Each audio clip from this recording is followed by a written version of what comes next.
Since the American Indian hasn't been able to hear his voice heard or have his voice heard anywhere in the history of the United States, I felt that it was a marvelous opportunity for an Indian to be able to voice his opinion to 85 million people. But I don't think that people generally realize what the motion picture industry has done to the American Indian. I don't think that people generally realize what the motion picture industry has done to the American Indian. What the motion picture industry has done to the American Indian, American Indian, American Indian, American Indian.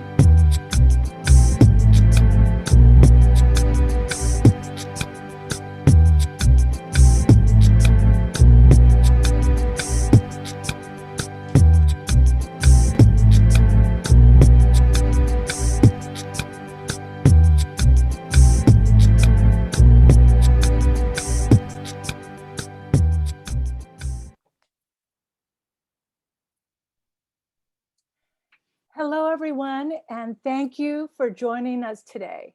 This is our 17th annual Let's Hear Your Funny Comedy Jam Lab.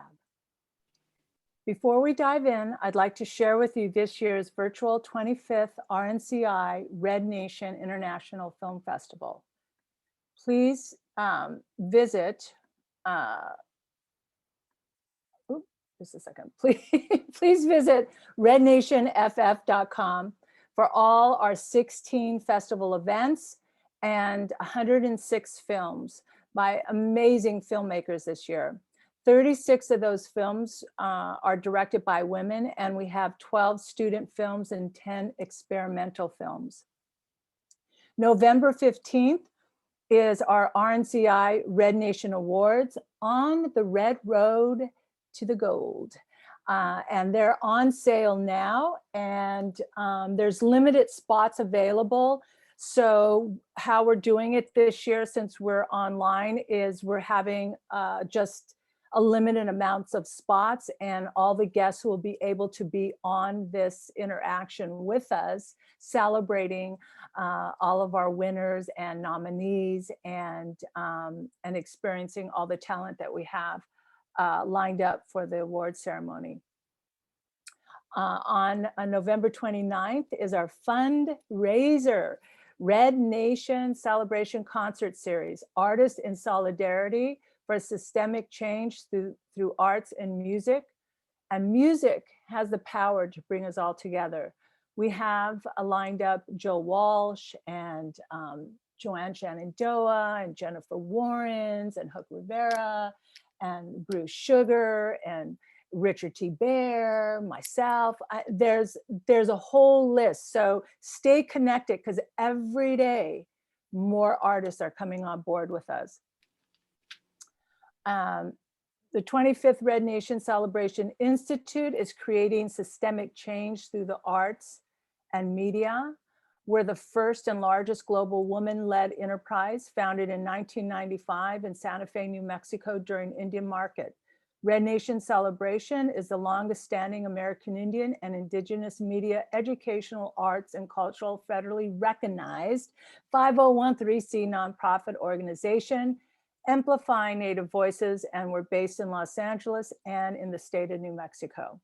Red Nation Celebration Institute, the authentic voice of American Indian and Indigenous nations, is dedicated to increasing the visibility of independent filmmakers, media artists, contemporary and traditional performing arts of diverse artistic disciplines, and content creators, amplifying cinematic excellence in creating systemic change through the arts, and with the emphasis on initiatives for Native women, girls, and youth in all media platforms and educational institutions in conjunction with partners from around the world. RNCI is dedicated to changing the narrative about Native peoples on a global scale. Our RNCI Board of Directors has built Red Nation Celebration Institute, now in its 25th anniversary year, quarter of a century, to cast light on the voices, stories, contributions, and assets of contemporary Native peoples in replacing dangerous stereotypes that Native peoples face in media and academia, with a 25-year history of cohesive research-informed strategies, groundbreaking initiatives through cinematic excellence in media, and strong focus on partnerships. You out there are welcome at this table, so join us. Today, I'm really excited about this because, today we're going to know, but it looks like, we're going to have a different president in the White House, a different person in the White House, a different vision in the White House. And just imagine in 4 more years, we can have a woman as a president, and that'll change the whole world forever, the whole world forever once she gets in. So that's a vision. And so today is our 17th annual Let's Hear Your Funny Comedy Jam Lab. Comedy is everything to our Native peoples. We are resilient. Humor is our heartbeat. That's what brings us together. That's what keeps us going through the toughest times, through the fun times, through celebration times. We are resilient. And later in our program, after we share a little bit about Let's Hear Your Funny with our guests, we are going to run a program, a rebroadcast of a comedy series that we produced a few years back called Let's Hear Your Funny. It's now streaming on Red Nation Television Network, but today it's a special because right after we share, it's going to stream right here on Facebook so everybody can see it.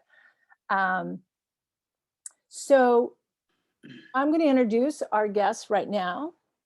And he's always been there. Whenever Red Nation Celebration Institute have asked, hey, can you be a part of this? Does it fit in your schedule? Can you do this? Ernie always makes it happen. Ernest is amazing comic. He's been in this game for many, many years. He's been doing this his whole life. And I'd like to introduce you, for those who don't know who Ernest is. I'd like to introduce Ernest, my friend. Oh yes, thank you. Yeah. Very happy to be here, and definitely been acting and being funny my whole life for sure. So I'm going to ask you, Ernest, talk about yourself. Tell us about your family and where you live now, or lived all your life, or Okay. for ones that have never ever experienced you or know of you or heard of you. Yeah, that's a lot. That's a lot of people. That's not true. That's not true. Right now, I'm on a Navajo Nation in Window Rock, Arizona. That's kind of been my hometown. I was born in Fort Defiance, Arizona, which is not too far from Window Rock. So I've been a Navajo res dog my whole life, and of course I've moved into the cities here and there: Phoenix, Tucson, Albuquerque, in this region, back in the college days and whatnot. But I always come back home to Navajo Nation. So it's kind of where my roots are, and that's where I find my peace and my joy, is just being around my homeland and just being home. Like everyone goes back to their home eventually. They might leave for years and decades, but they always come back to their roots. So my family, I'm old school, right? Check it out. I got 4 kids and 1 wife. Old school, old fashioned. I have to say, if that wife finds out about those 4 kids, it is over. So right. But yeah, so I have 2 older kids. They're adults, and then my wife and I, Miranda, we kind of messed up. We kind of always tell my young couples, right? If you're gonna have kids, just get it done, man. As soon as you get married, year after year, stair-step children, have kids so close together. For 2 of them are the same age for at least 2 weeks, that close, just boom, boom, boom. You'll thank me, because later in life you can travel the world, freedom. Kids are growing up out the door. We messed up. My youngest, right? He is now 9. I'm gonna be taking care of him until I'm in my golden years, man. I'm gonna be on a walker to his. Yeah. earlier. Yeah. Yeah, no, we're doing well. Family's doing great, and just enjoying life. Even during this pandemic, that's my message: is keep your joy, man. Don't let this thing bring you down. Always keep your joy, whatever that might be. Family, land, res dogs, whatever makes you happy. Keep that close to you. Yeah. Well, yeah, I had my kids really far apart, two husbands, ex-husbands, Yeah. 8 years apart. So that actually, I actually like that. So, but then my daughter is having them boom, boom, boom, boom, boom. Okay. So Yeah. yeah. So I She's have good. 3 grandbabies. Oh Mm, yeah. yeah. I So, only have one grandbaby, ah, and I was in denial, man, for the first 3 years.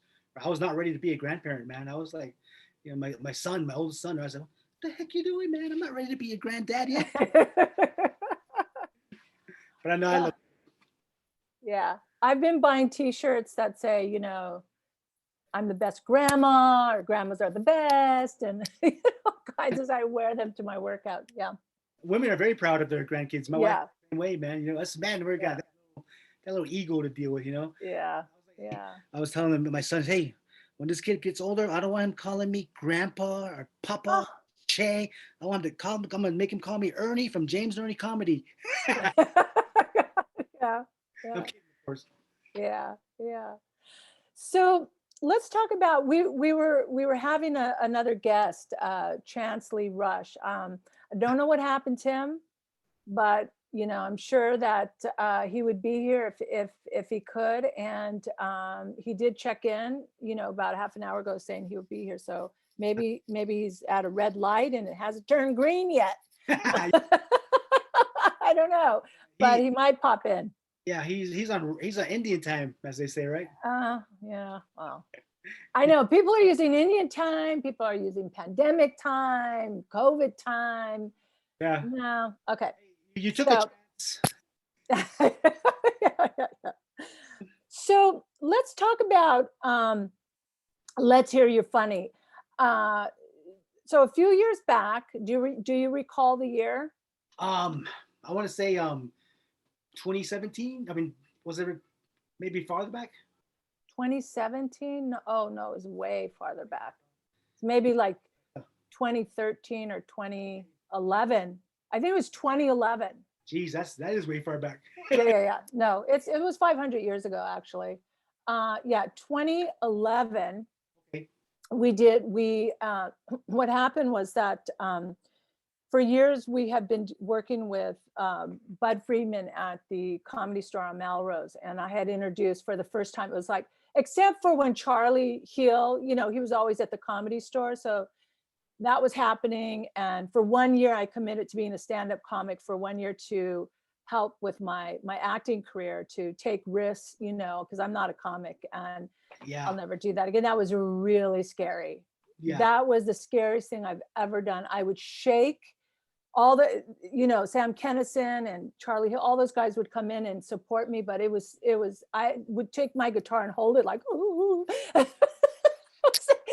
It was really scary. But anyway, that was a long time ago. So we would do these stand up at Bud Friedman's place. And then I reached out to Jamie at the Laugh Factory and I just said, Jamie, I have this thing. And he said, absolutely. And so I called JR and he, Redwater, and he helped me pull everything together. And we launched, like, it was a contest, but not really. It was, words are words, but, and words do matter. But anyway, everybody just came together, and let's say who there was you, there was Casey, there was JR, there was Paul Rodriguez, there was he John, showed up for us. John, John Roberts was there. Yeah, uh Sheldon Starr, that's right. Charlie, Yeah, and I forget who the rest were, man. Yeah, and Spotted Bear. I believe so. Spotted bear, striped bear. I'm not sure which one it was. I know. Anyway, so we did this thing at the Laugh Factory, and we filmed it, and we made it like a comedy TV series, and it's up on Red Nation Television. network, Yeah. but we're going to run it after we share here a bit, and have it on Facebook and just see what happens. But I'd love for you to share with everybody, Ernie, about that experience, and then I'm going to give you a double whammy. That experience, and then what has been your experience as a native comic in this industry? The Okay. trials and tribulations and stuff, Yeah. Okay. and successes. Yeah, no, it was that experience was for me as a comedian, was awesome. You know, it was almost like just a self challenge for me. All stand up for me has been a self challenge my whole career, because I come from a background of theater, and I'm an actor before a comedian. A lot of people don't know that about me. So how I got into stand up comedy was like you. I was trying to make myself better. I was trying to overcome stage fright as an actor, and I signed up for a comedy competition in Farmington, New Mexico, for native comics. I was comfortable amongst the other natives, but I would never go to like an open mic night in Phoenix or in LA. I was just too scared, and to try that. But I felt comfortable in a native competition, so that's how I got into comedy. And I gave myself, I said, okay, if I do good, great, but I just I need to get in front of an audience, and I need to overcome this stage fright, And I always loved stand-up comedy. I was watching comedy back in the '80s, like when you're talking about with the big boom of the '80s comedy. All these great comics that are getting kind of older now, and a whole new generation of comics. But I love watching stand-up, man. And it was I always wanted to try it, but too scared, So this competition gave me an opportunity to give it a shot, as well as trying to face my fears as a performer, and as who then suffered from stage fright. So I did that, and I was so insecure about it. My wife wanted to go. I said, no, you stay. I gotta do this by myself, because you're gonna be there, just witness it, And I was so scared that I gave myself a stage name, just for that one night, a stage name in case I really sucked, What was it? My stage name was Concho Roman. Okay, Oh, I love that. it was We're going to write that into our new show. it was two nicknames put together, Anyway, so Concho Roman shows up. There's four of us, and the testament to the just the utter fear of stand-up comedy, 25 amateurs signed up. Only four of us showed up that night. So it was myself and James Jones, who became my comedy partner, and we formed James and Ernie Comedy on the res here, and there's two other guys, so there's four of us. I went on third. The two guys were pretty good. One guy was pretty good, so I was third place. They had a packed audience. It was close to probably 800,000 people. It was 1,000-seater, and it was almost sold out. And they had a professional show too, but us amateurs went on first. And man, I went out there, and as an actor, I went out there. I memorized my entire set, 15 minutes, like I was rehearsing for a play. So I memorized the whole thing, word for word. And that's how I did it. That's how all I knew was how to perform as an actor. So, but it killed, man. I nailed it. The audience was going crazy. I was doing impersonations of Steve Irwin, the crocodile hunter, and just talking about res life and Do it. It's been a long time, man. Try it. I used to do one where Steve Irwin, what if he caught a T-Rex, by the tail, this is a Tyrannosaurus Rex, right? I could die today. That was his big. So, and then I would transform my. One time I did it to my wife. I grabbed my wife's ankle. This is my wife. She's gonna kill me. Just I was just going for it. So I nailed it, man. Awesome, applause. I was like, I got this, man. I got this. And then James Jones, right? He showed up. He was last. He dressed as a medicine man, traditional, and speaking Navajo, right? And there was a live band on stage, man. He used them. He came into the music, live music, and crowds is going crazy. Hometown favorite, right? I always tease him to this day. You won because it was a hometown crowd, man. Paid off the referee or whatever, And he did win that night. It was him and I, so close. And they had judges, right? And they gave it to the audience. Hey, who win? After all four of us were on stage, applause. Me, wow, big old applause. James, big old applause, right? So close, neck and neck.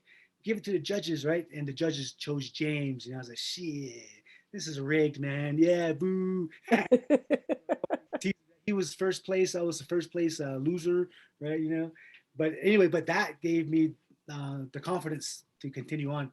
If I would have bombed, I would have probably never been Wow. a comedian. You know what I mean? So it was a one of those moments in life where it decided my fate. You know, as Yeah. Right. and comedy did make me a better actor. So Right.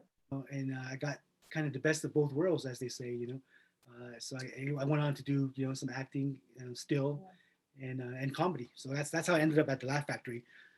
And back in November on whatever year it was, Yeah. 2011. and it was Um, an awesome experience. yeah. So I know that, everybody was real excited that night, Yeah, and the comics came in from all over the country, and it was very exciting. And so we are continuing on with that mission, right? yeah, And just share, because we're gonna go into the show of that night. We're gonna okay, air that, but just share a little bit about what it was like to be at the Laugh Factory, because that was your first time ever. There was the first time for basically all the comics that were there that night, except for Paul Rodriguez. I yeah, had reached out to Paul and said, if he asked him if he would come and support the guys, and he said yeah, and he was there. awesome. It's like, yeah, yeah, it was pretty Yeah, amazing. because I know I told you about the story where I actually met Paul unofficially back in when I was a teenager, 16, 17. He was in the movie DC Cap, and my mom was working in DC, and I got to be on that set just by pure chance.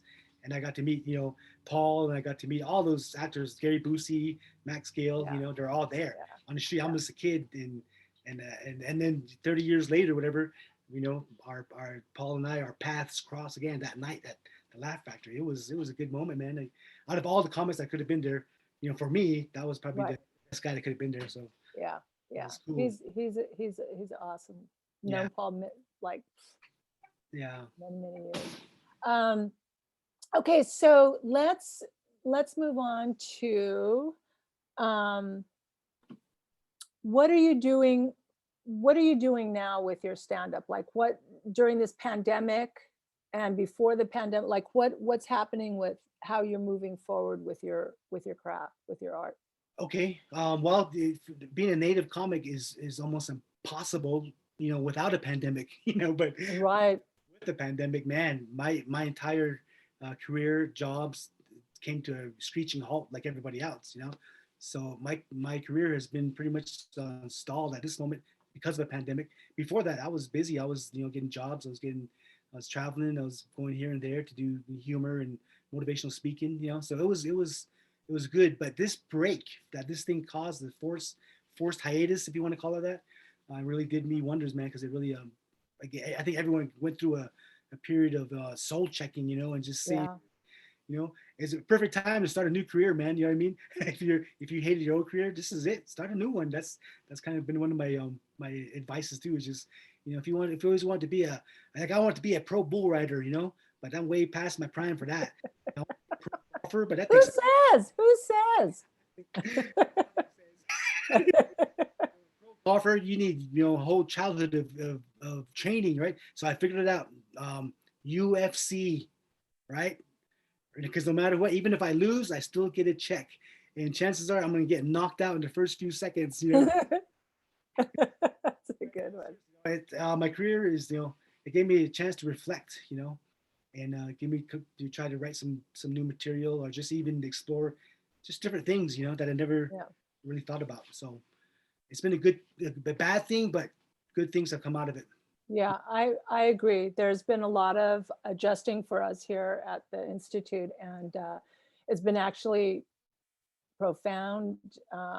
All the new initiatives that we've launched, during this pandemic, and Yeah, moving forward, and how we're looking at the next 25 years. It's really amazing, and yeah, all the new partners, and it's just gorgeous. So you know, yeah. it is what it is. It's what it is, and that you can't do nothing about that. Yeah, Uh, right, It'll make us better, just like comedy made you a better actor, right. better as well. Yeah. I believe that. So, Yeah, I do too. So we have about 5 minutes before we go into the series. And I'd like to share about our new television comedy series that Ernie's involved with us, and Casey is involved with us, Chance is involved with us, and hopefully some others will, get involved. But it's being written now, and it's gorgeous, and I can't say too much about it, but it is so funny, and it's, me. I always come up with the first, and it's important.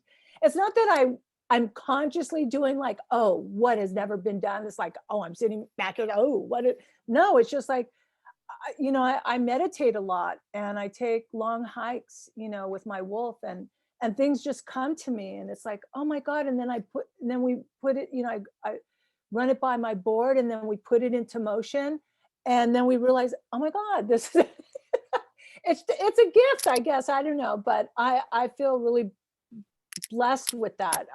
But this comedy series is going to be amazing. We start the filming in early 2021, and it'll be streamed on our television network as a series in February 2021. And we're very, very excited about it. And as we move forward with it, we'll get a press release out and stuff like that. But it's oh God, I wish I could just share everything about it, but but it'll keep coming back. You'll get more information as the weeks go by. So let's think about how we want to wrap this up, Bernie. You want to do 5 minutes? No. Want to do 3 minutes? Sure. I'll do some comedy. Yeah. Okay, go ahead. Go for it. One of the things that I've been doing in this whole downtime is watching a lot of movies, and you're watching a lot of movies when you start answering people's questions with movie titles. You know what I mean? Hey, Ernie, how's it going? I'm like, I'm dazed and confused, man. Dazed and confused. Oh no, is everything all right? It's Big Trouble in Little China. Big Trouble in Little China. Jeez, I hope it all works out.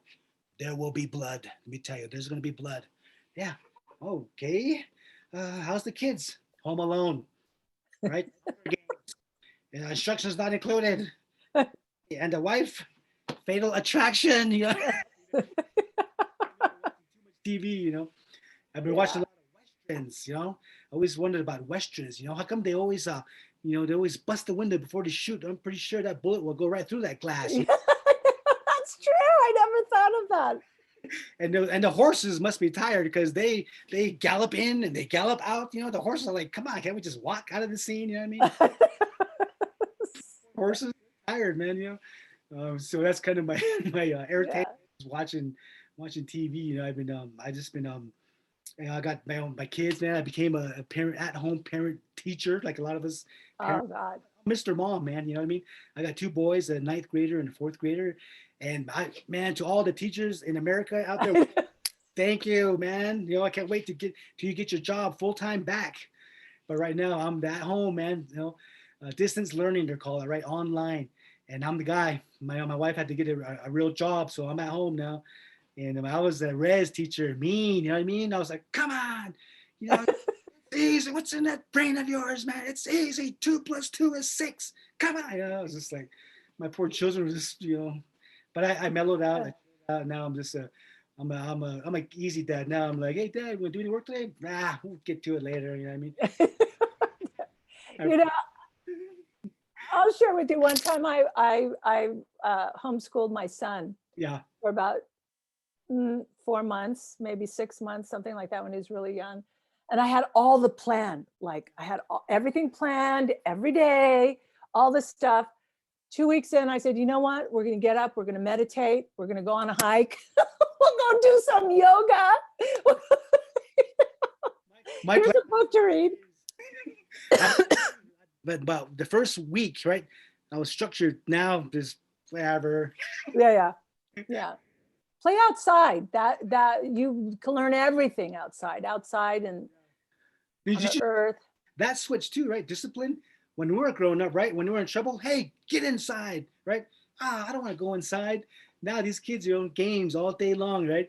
You're like, get out of here. God, it's snowing. I don't care. Get out of here. Yeah. Where do the children play? Exactly. Yeah. Yeah. Yeah. Whole different age. A Yeah. whole different thing. Yeah. Well, I want to thank you, Ernest, for being with us here today, and I'm really excited about our new TV comedy series. And for all of you out there, we really appreciate you for joining us today, and for all the ones that will watch this on replay. We welcome you to the 25th RNCI Red Nation International Film Festival. It goes till November 30th in celebration of American Indian Heritage Month. And tickets are on sale. Visit our site for all the 106 films and the rest of the events, 16 events, and our award ceremony and our concert series. And we'll see you at the movies online. Visit rednationff.com. Bye, everyone.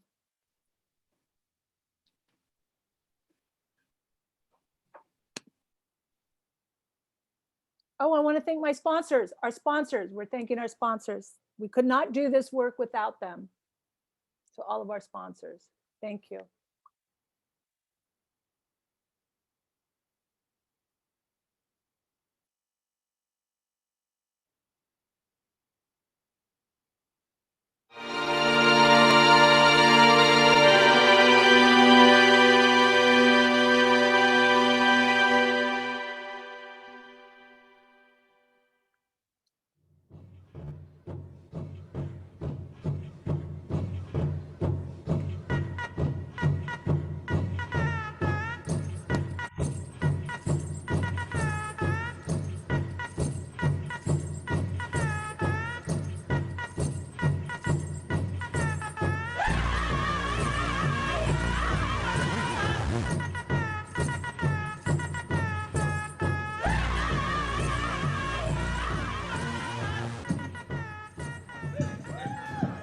Impersonating JR. Never do that. Thank you everyone for showing up tonight. Your presence is so amazing, and I'm feel very grateful that we have this opportunity to bring some of the best of the bestest Native comics to the Laugh Factory.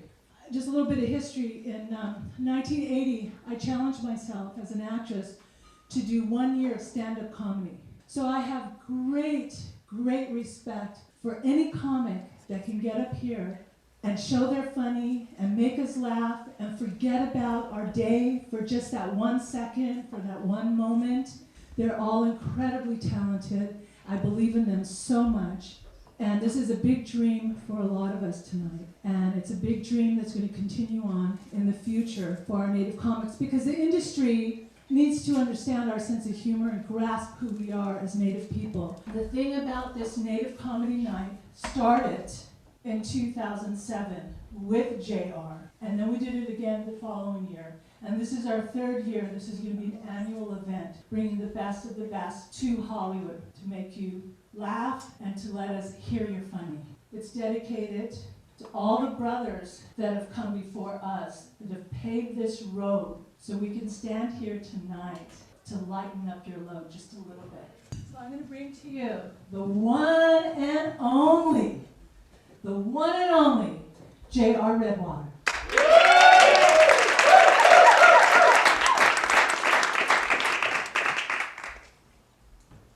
Keep it going for Janelle, everybody. Janelle, you're going to have to put in more punchlines, that's all. And she works real hard, and she worked real hard to get everybody out here tonight. I mean, this is really an incredible event, and all 20 of us are just going to rock it out like there's 100 of us in here, right? Make some noise, everybody. Thank you for coming out. So, yeah, man, I come from a reservation in South Dakota. So give it up for me, man. I made it off the red. That's like a big deal, you know. That's like Gilligan making it off the island. Like seriously, cause like I didn't even know we could lead. I did it. I was mad. I was like, what? We can lead? We can lead? And my mom's like, oh, I thought you knew. No, I didn't know. I thought we were stuck. I used to stand on the reservation line like looking out.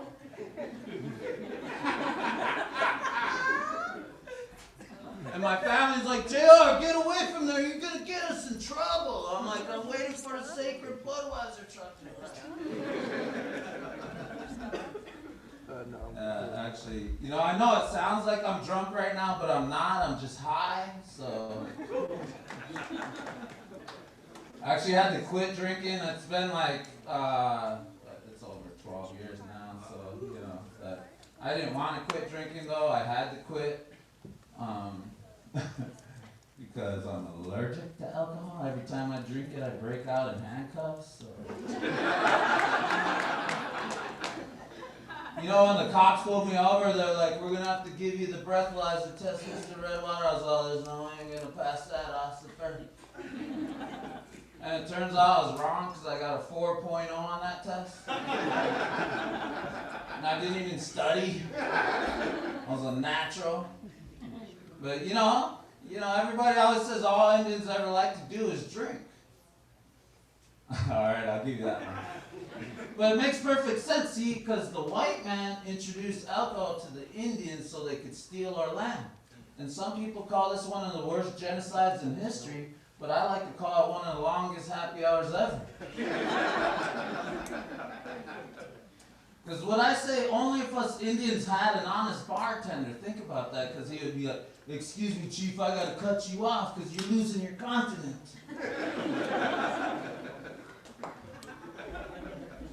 And white folks are crying around because, you know, they're losing their houses. Bitch, we lost a continent. Come see me when you lose your continent and I'll cry with you, alright? I'm just saying. So I have an Indian name. My Indian name is Wamblio Hitika. Yeah, I know, it sounds like my dad just looked into a bowl of alphabet soup. Oh, we shall call him.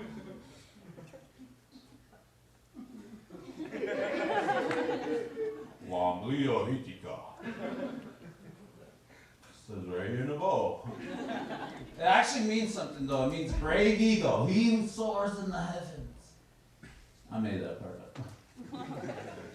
Like, imagine that. Me in first class, right? Because that's what they should name me, right? Rich eagle. He who travels first class. The lady would be like, you want to drink, Mr. Redwater? You don't want to see me drunk, lady, because if I get drunk, there's going to be some fighting up in this plane. Because I'll be like, who wants to go? Come on! This is our land! Way up in the air. All pissy. Let's take it outside! You know, like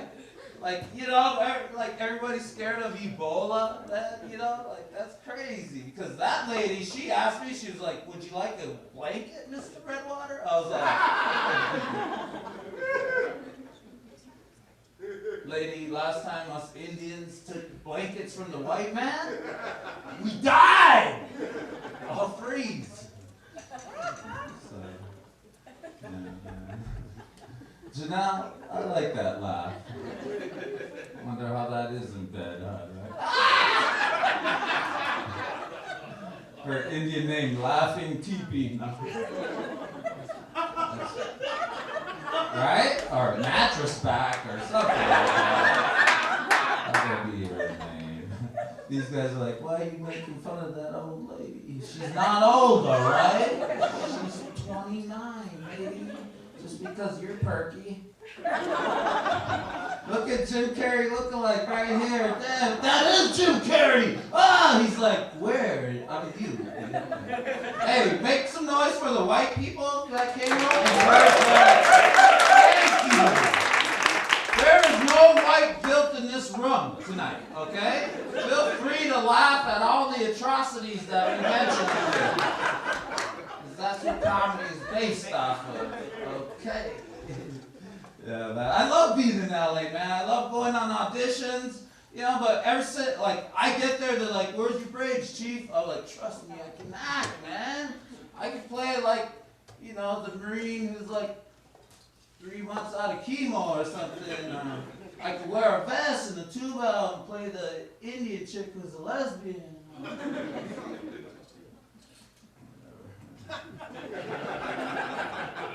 I couldn't even put braids onto this, you know? I was like, it's too fake, yo. Trust me, I'm Indian, man. I have a rap sheet, yo. I have DUIs. I have a drinking problem. So yeah, anyway, my liver is healed, by the way. Round of applause for my liver. Look at this guy. You're clearing your throat? Thanks for coming out, man. You're part Indian, huh? Yeah, you're half? Half what? Irish Ojibwe and some German. But what do you claim? I claim my Ojibwe because they're the closest to being Indian. You're white! Just admit it. This guy's more Indian than you, right, Jim Carrey? Come on, everybody. You know what I'm talking about. You got kids? Are these your kids right here? You don't even know your kids, huh? Indian, this guy. You are Indian. Is this your mom? Right here? That's your mom. And you're Ojibwe and Irish and all that stuff and everything? That's all you told him to explain it? Just tell him you're mixed, honey. Tell him your ass is black. No, tell him this part's black. Tell him your wallet's Jewish. Tell him your foot's like, you know, Bruce Lee. Your liver's Indian. Right? You might not, like, grown up on a reservation, but, like, you look like you ate fry bread all your life. You know what I'm saying? Are you guys ready for more comedy? That's the only thing that I can think of right now that's going to make this place a better place is that Indians are actually flying in on a big metal bird to come here and to possibly make that person wake up in the back row from my lame comedy. So sorry about that. It's gonna get better, everybody. Our next comedian coming to the stage right now is one of my favorites. I've known this guy probably like 7 years now. 7's a good number, man. But he comes all the way from the Navajo Nation, the Dene Nation, for you white folks. You say Navajo, we say Dene. This guy's one of my good friends. I love him so much. He's a veteran in comedy. And he's one of my really awesome best friends, and I'm glad to see him here today. Ladies and gentlemen, make some noise for Ernie Sosi!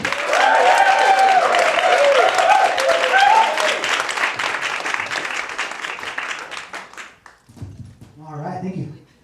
JR. That's how Indians do it all. Sometimes my Indian just pops out too, I can't control it. You know what I mean?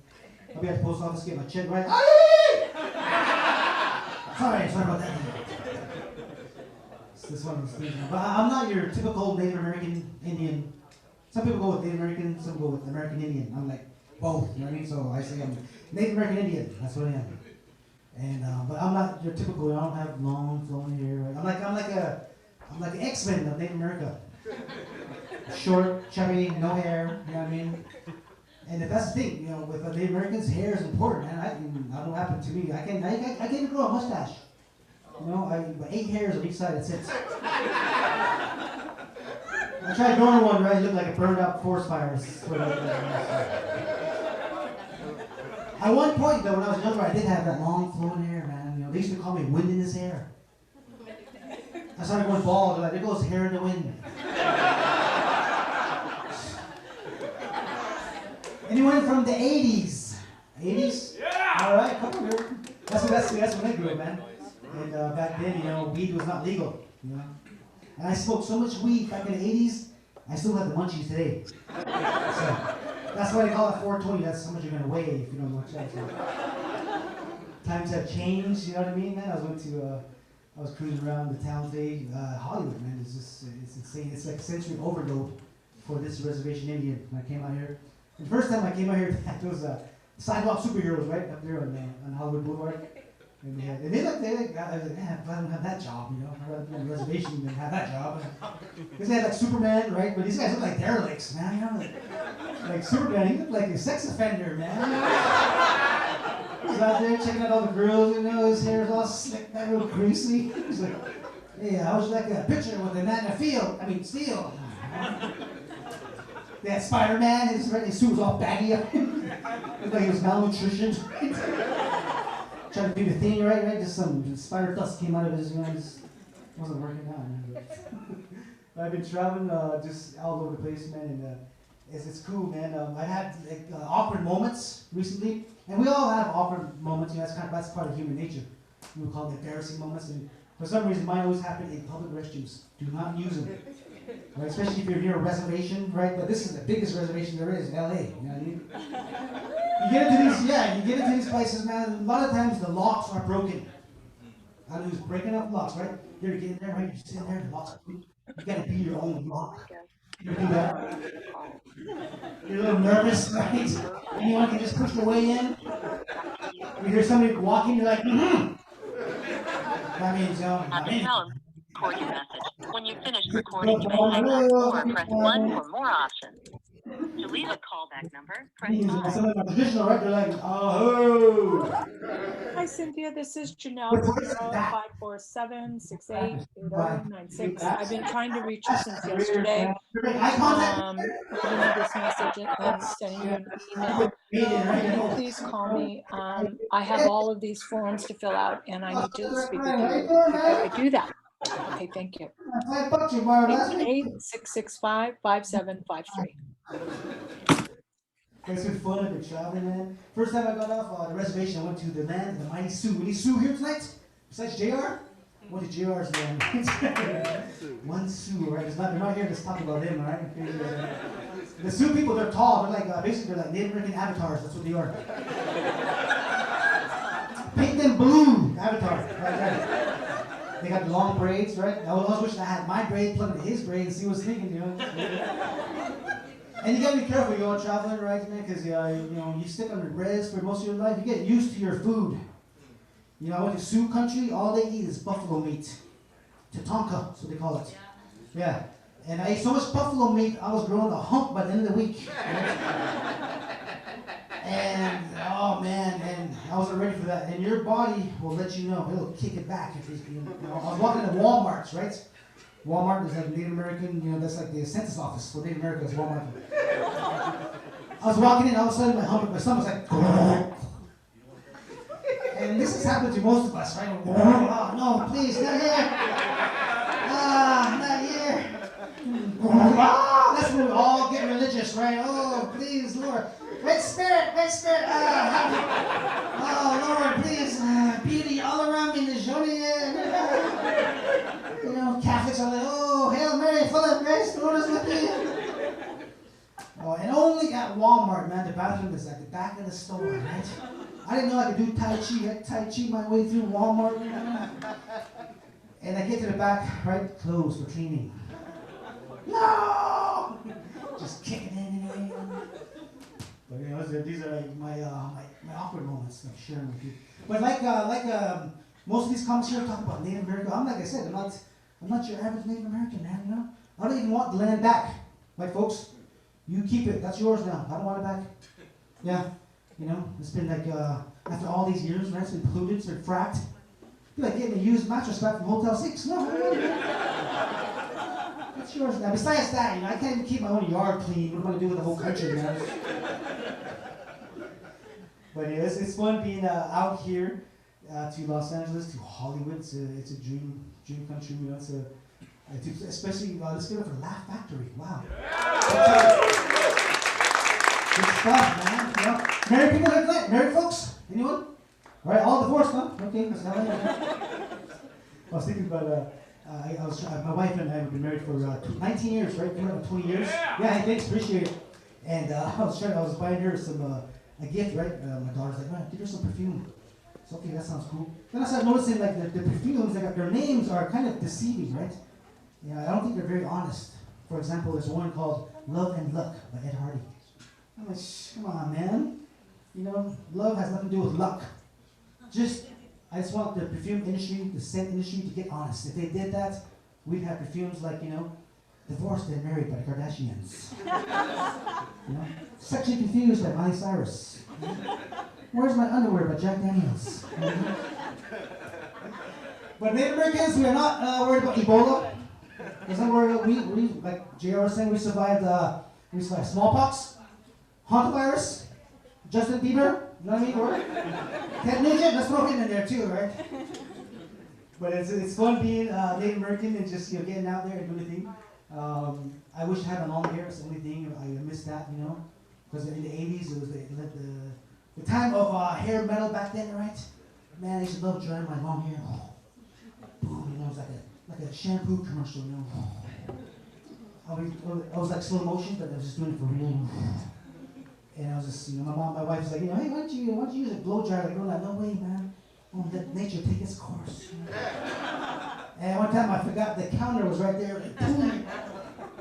I was knocking myself out because I had a hickey right there all week long, man. But again, times are changing, technology out there, right? When I grew up, no PlayStation. I played at the gas station. That's as close as I got, man.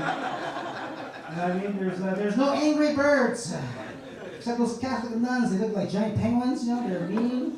I was afraid of them, you know. I went to a movie, right? Surround sound. You know, we got 3D. It's too real, man. Technology is too awesome. I went to this movie, Lone Survivor. I came out of there, man. I had bruises. I was cut up. That's how real it was. People in the next theater, they came out of nowhere, right? They're soaking wet. They smelled like a zoo. You know, it's just, technology is too awesome. I remember back in the day, no cell phones, man, right? Except in the jail. They had one phone on the wall in that cell. That's the only cell phone I knew of.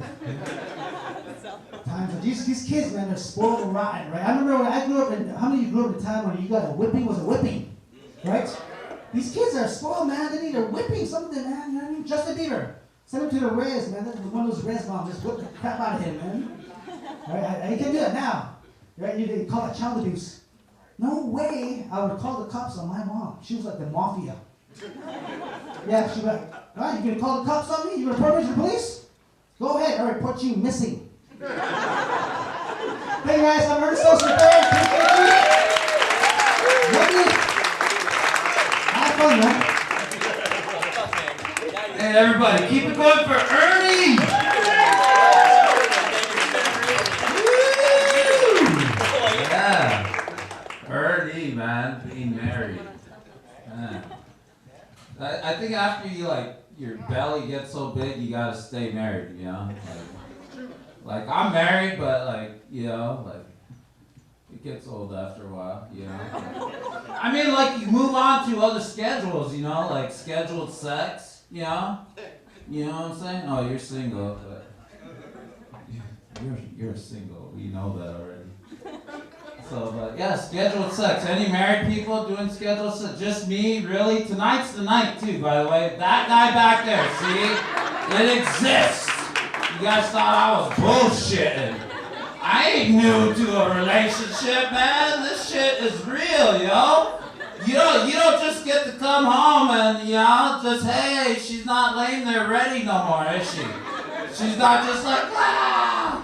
You gotta sneak up on it nowadays when you get home.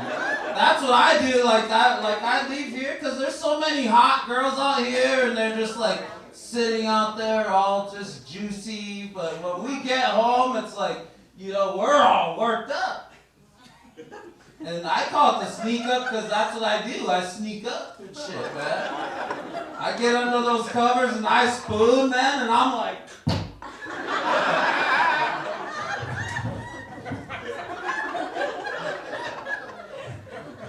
Right? We try to act like we're not gonna do nothing with it, right? It's just that's all it sounds to.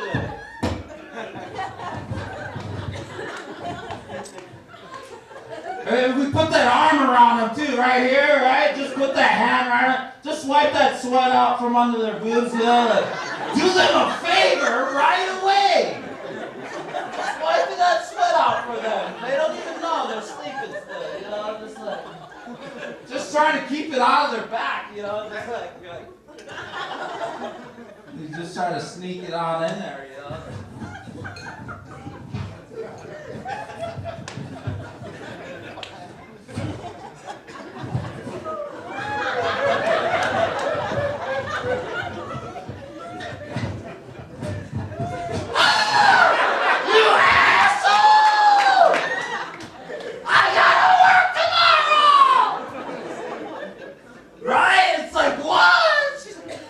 Runs away. She's like,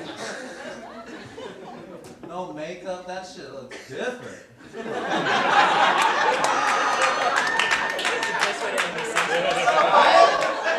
I gotta work tomorrow. Shit, remember when we first met? You was calling in sick and shit. Like 6 in the morning, just toweling off. I'm sick. I can't come in, boss. Bullshit, you were up boning all night.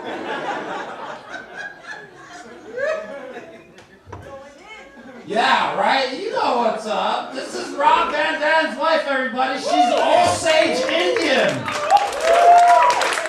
She's from Osage, Oklahoma. Yeah, man. She knows what's up. She's like, yeah, right, Rob, you little dick. Nah, I'm just kidding, Rob. If you see this video, sorry about that, Rob. Don't body slam my ass next time you see me, man. Oh, I'm gonna get killed. Put in a good word for me. Tell him I wasn't looking at your cleavage. Please. It wasn't there. Yeah.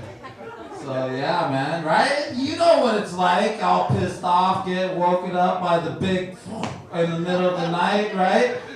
You try to appease to your man, though, right? You could look. These guys don't even know what's going on. Sex? What are you talking about sex for? Let me finish because, you know, like the woman's always pretty good. Like, you know, I don't know if it's rape or whatever, but she comes back in and she's like, just get it over with. Just because, like, she wants to sleep and get, you know, like, whatever. I said, get that shit. Get me my tissue. Oh. Hey, everybody, are you ready for your next comedian? Ladies and gentlemen, this guy hails from Pittsburgh, Pennsylvania. Found out he was Indian 2 weeks ago. Signed up for the contest. Ladies and gentlemen, put your hands together for my good friend, Mr. Will Spotted Bear.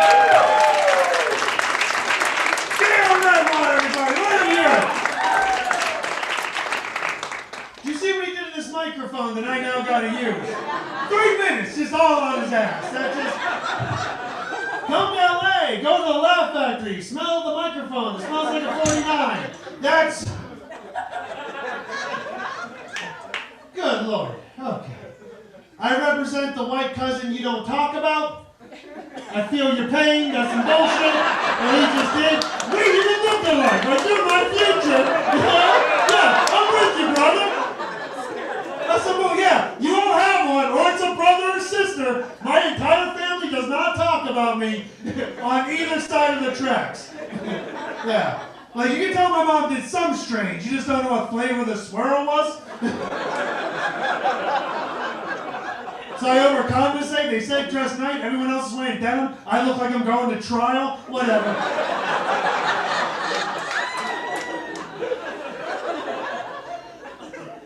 I don't look that native. I get that. I understand. I got a real native name. Don't look that native. I'm native like Obama's black. Barack, not Michelle. That chick is gangster, right? Yeah, right? Got a Bonnie dress on, a razor blade in her teeth. That's my boo. Oh. Forget about it. I forget about it. I'm from Pittsburgh. I didn't know. I was native until I was like 10. My mom, I'm half Lakota. My mom was white, and my dad wasn't around because he believed in stereotypes. Get mad at that joke. He wrote it. Talk to him. No. My mom told me when I was 10, but since she knew nothing about the culture, because like natives didn't really exist out there. She told me it like I was dying from something. She's like, well, you got the native, I'm sorry. There's nothing we can do. You're going to be growing feathers in no time. Look, this is why you pack all your clothes in grocery sacks. And you like Pontiacs, that's what happens.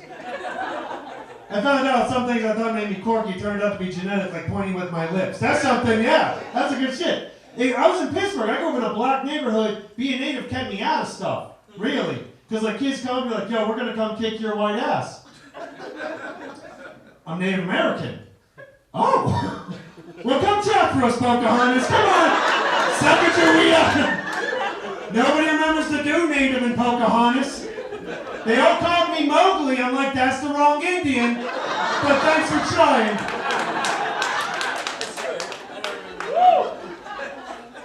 I get told I look Italian, right? Yeah, like Robert De Niro. It's just suit too with the accent. Whatever. But it's only because like my hair's pulled back and I'm a little bit out of shape. That's it. Like if I shave my head and ran a bit, I look Mexican. They're like, Will, you look Hispanic. You're like, thank you, I have been working out. Gracias.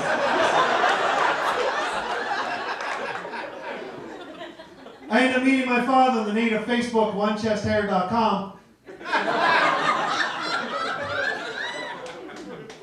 Went to my reading reservation in Eagle View, South Dakota when I was 24 years old. I got to meet my grandmother for the first time. I take her name, Will Spot or Low Spot, it's her name. I use it because it's a strong native name, and that way I don't accidentally bang a cousin.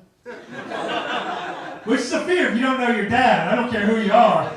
Like, we have so much in common. Like an auntie, that's a problem. Now, first time I went down there, I was nervous because like again, I look kind of strange. You don't know what I am. Like at first I go to my reservation, I wouldn't look like anybody. And not only did I look like anybody, I look like everybody on that res. And for me, that was a major thing. To see so many attractive people in one place. Like, oh, you can't fuck them, but God, they look good.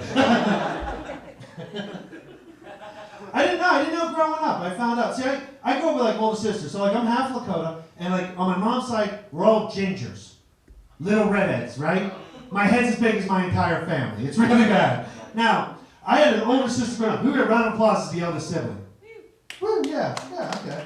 You're all evil people. I know you know that, right? Yeah, you know it, right? Yeah. Now, it's always like, yo, listen, if you call my sibling up, he got it much easier than me. That's probably true. Like, you took heat from your folks. But if we called them up and played a game called Count the Scars,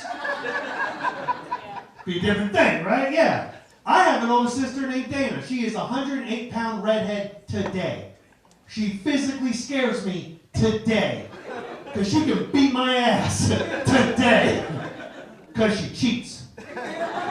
She uses things like frying pans and minivans. The chick is gonna win. She used to tell me, she used to play like horrible games like Punch Buggy or Slug Bug. You know that game where you see a Volkswagen Bug and you punch the other person in the face? Yeah, you're not supposed to punch her in the face. I found out when I was 30, she's an awful person. I'm gonna end with this one. She told me that I was adopted all the time, which is horrible because it's told to anybody, but it was worse because I didn't look like any of my family. Like I was taller than my mom at 7. And my mom would say that wasn't true, but my mom was a liar.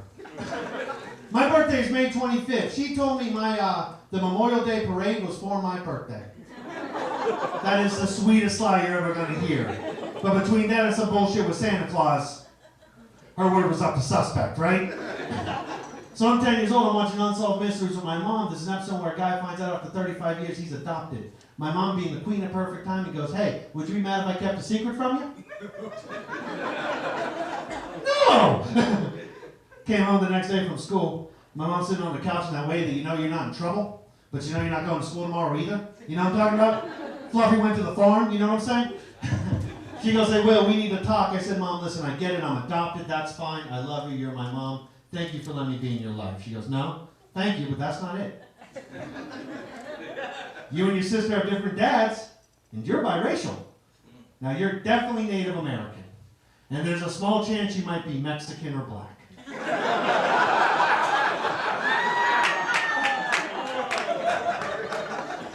Can I just be adopted, Mom? I'm pretty sure that's going to be easy to explain. This has been a big honor for me. Thank you very much. My name is Will Spotted. Give it up for Jay! Oh, Railroad! Hey, keep it going. Will Spotted Bear. WillSpottedBear.com. Man, that is great, man. That is so great, everybody. Man. Look at these guys up. This is a biracial couple right here. Look at them, yeah. Yeah, it works, right? It works, man. That's good, man. How do you see him in the dark, though, like you? He's like, hey, smile, honey. I'm over here. No, I'm just kidding. Well, welcome, you biracials. And is this your daughter, too? You confuse the shit out of him or her. I can't see. I'm sorry. I'm not making fun of you. But those pink glasses might give you away that you're a girl, right? I'm sorry about that. You could punch me in the balls later, okay? It's all settled. I gotta sacrifice my balls, but her feelings are feeling better right now, okay?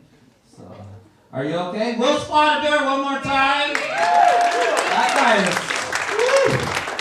he's like the chubbiest looking Robert De Niro, right? He's just so awesome like that. I love him, man. And give it up for the beautiful women in the audience, guys. You know, like per capita in this room, there's like 6 to 1 beautiful women.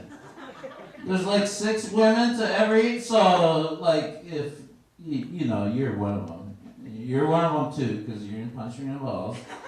So, but yeah, man. You know, like, and the reason why I say it is because it reminds me of like this has to do with my ego, all right? Okay, I was in Reno doing a show, and then I went to this club called Gillies at the casino, and then I asked this girl to dance, right? I was like, hey, baby, you know, like, you look like you want to dance. And she's like, get away, loser, or whatever, you know? And I was like, that's the first time, like, some girl ever told me no, you know? Like, so I went up to this next girl because, like, she was looking at me, you know? Like, girls, you know how you do that. You just keep looking over. Try to act like you're not paying attention, but then you just, like, flex that hip out there a little bit more. Like.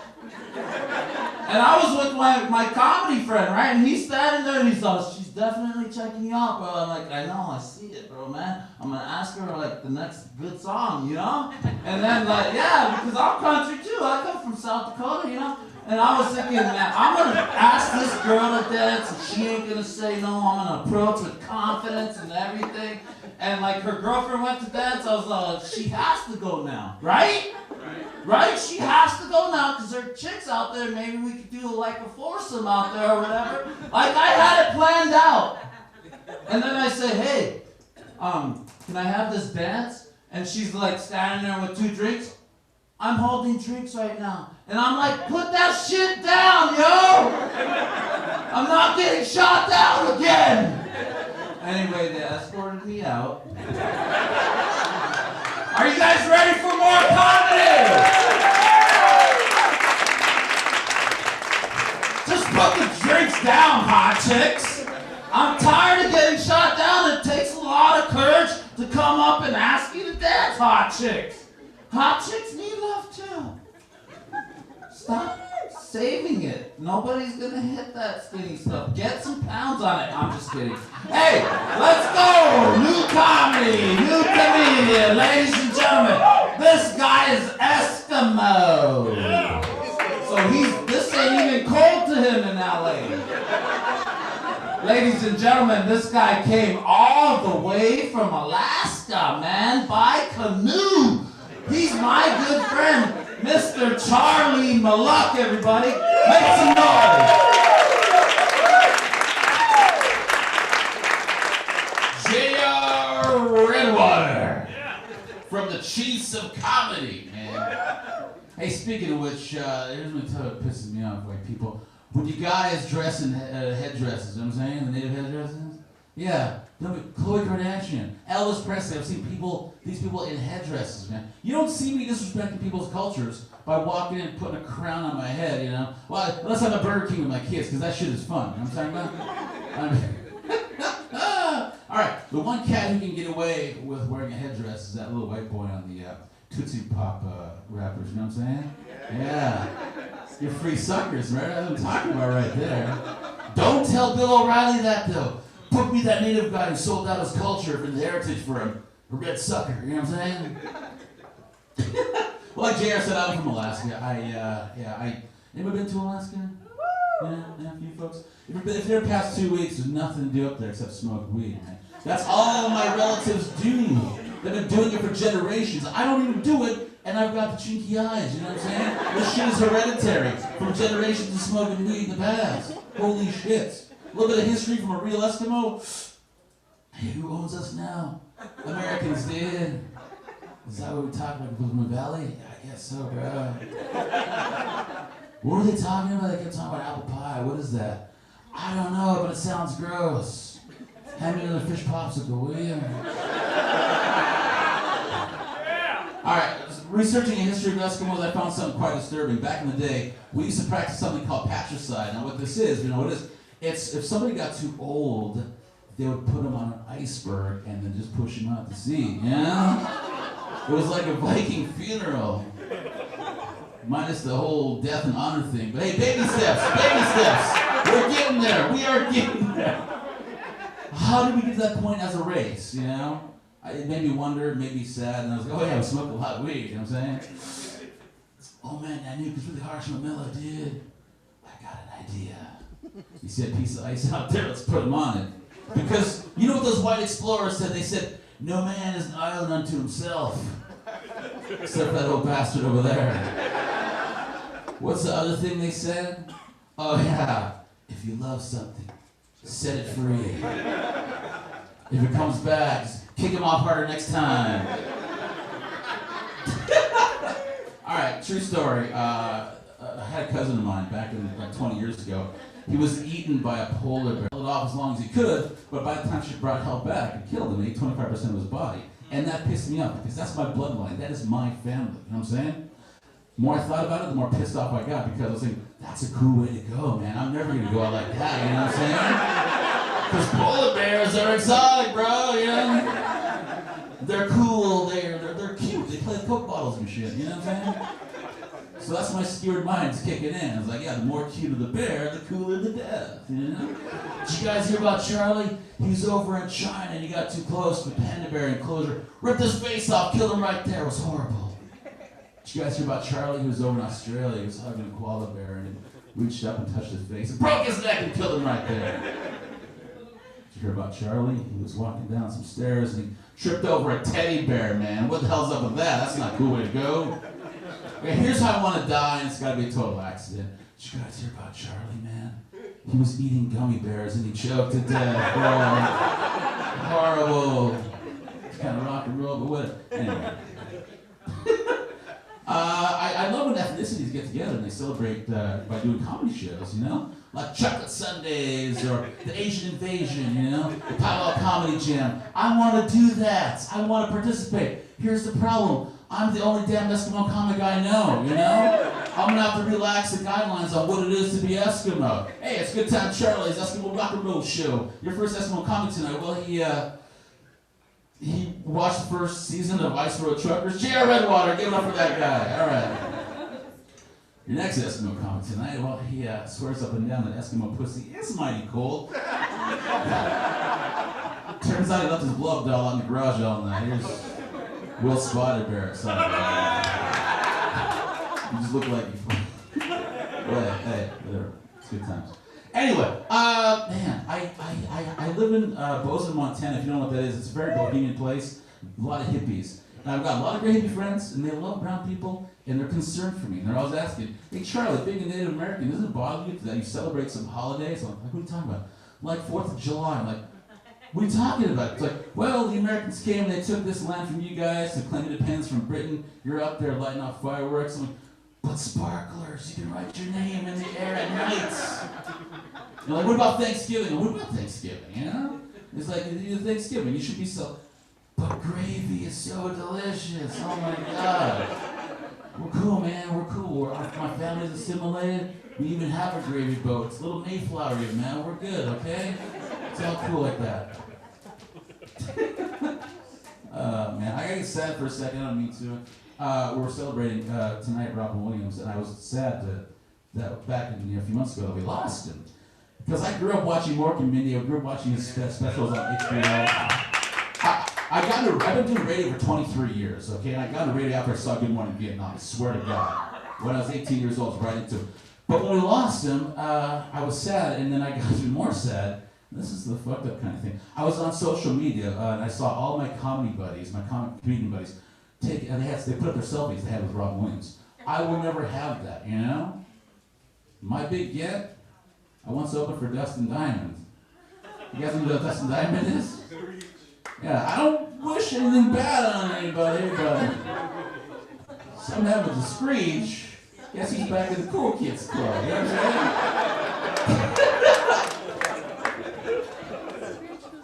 I went to Vegas recently for vacation. I wanted to do some stage time, so I was doing open mics. And I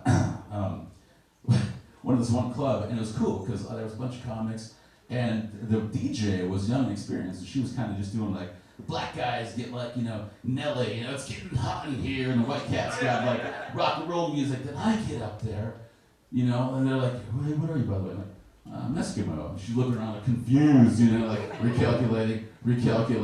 She's asking her friend, do I have any like sounds of two polar bears fucking or something? I don't know. I defaulted to Blink-182 just to, weird shit going on. Yeah, I've been doing radio for 23 years. I was trying to get a job back in 07. The economy was really shitty, and I had to go to the dark side. I had to become a strip club DJ. Yeah, it was not cool at all. It was freaky as hell. And like any job, I got bored, So what I would do to pass the time is I go through the dollar bills, look for the red stamps. Where's George.com? Go to the website, enter that the serial number, and get to see where that dollar bill's been. Oh, it's been to Seattle. It's been to Poughkeepsie. Well, let me tell you where George has been tonight, all right? You'll be able to guess from the glitter on his face. The aroma of cotton candy fantasy. Cold sores around his lips. I'm just saying George Simpson shit, all right? I came to work one night, and there were 3 crock pots in the back. And I was like, hey, Louie, and my boss, what's up with the crock pots? He's like, well, Charlie, we're doing a new promotion, all right? We're doing a free soup to the customers, so be sure to talk about it on the microphone and DJ booth. Yeah, I'll do that. I was walking back to DJ booth, I thought about it. How do you pimp out free soup to a crowd, in a strip club? No matter what you say, it's gonna be ridiculous. Like, screw it, let's just roll with it, all right? Hey, it's a good time, Charlie, hanging out with. Welcome to Shotgun Willies. You guys want to dance with beautiful ladies? Come back and see me. I'll get y'all hooked up. By the way, if you smell a ham and bean, that's not the pole. We got free soup over here for you. Charlie, well, good night.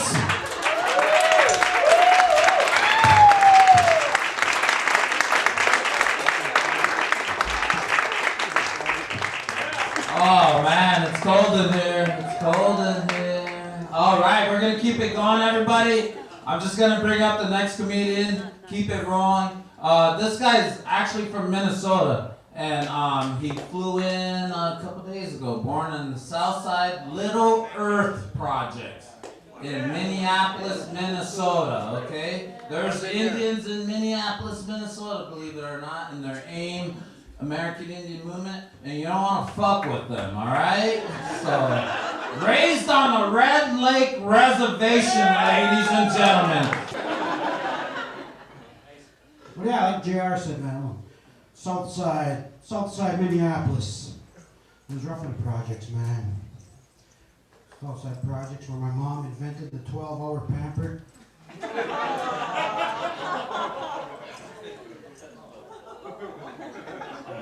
She could have been rich, but she was just a little too lazy. My grandparents, they got mad at her because they used to let me run all over the projects. My grandpa said, hey, you watch that baby, somebody's going to steal him. She said, nah, he'll be all right. He's too fat, they can't pick him up. So I used to be a little fat kid. I was I had a weight problem as a baby. Yeah, my last name is Roberts. My mom's last name's Bolio. My dad's last name is Red Eagle. And I'm not adopted. That shit only happens in Ojibwe country, man. Quite regularly. I'm an educated man. I got my 2-year degree at a 4-year university. And shade under 6 years.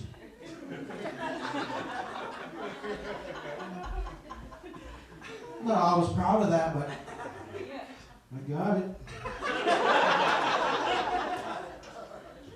I'm also a married father of 4. Been with my wife for 20 years. And I'm not that good at it, so don't clap. I still struggle, bro. You know, it's good. Me and my wife are realizing we're perfect for each other now because, you know, we're getting older. She can't see and I can't hear. We make it work. We make it work. I'm also a foster parent. I've been a foster parent since 1998. 17 kids have come to my home.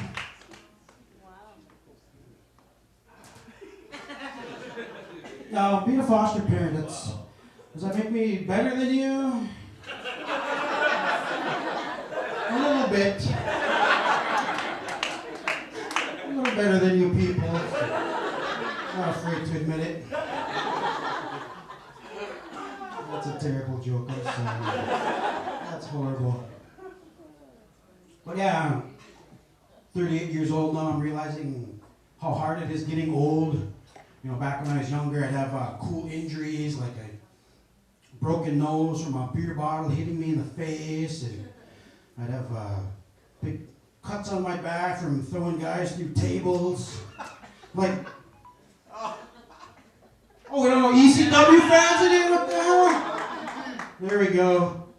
I was going to do that, but the crowd was supposed to chant with me. Fuck that, then. Fuck Hollywood, then. Man, nowadays, shit, I hurt my shoulder folding laundry. Coming out here on a plane, I pull a back muscle wiping my butt in that bathroom. That shit hurts. You're trying to wipe in that little compartment there. I'm gonna hold it on the way home. It's 4 hours, but shit, I'm not pulling another back muscle. I'm reading articles online. I saw the other day, there's a guy got arrested. He skinned his cat, had it in the oven, covered it with onions and carrots. And I was thinking, man, that's how you eat a pussy.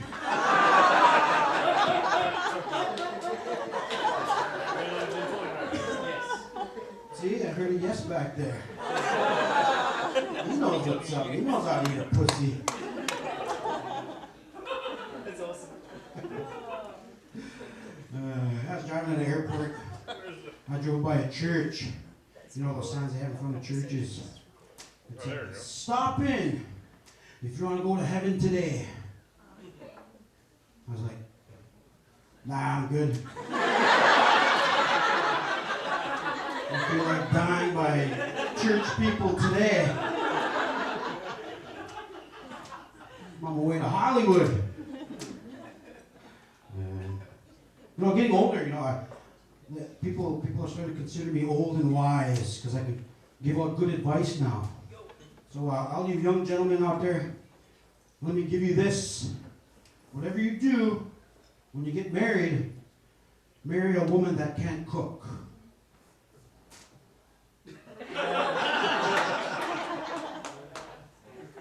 I used to look like Jacob Black when I was in high school, man.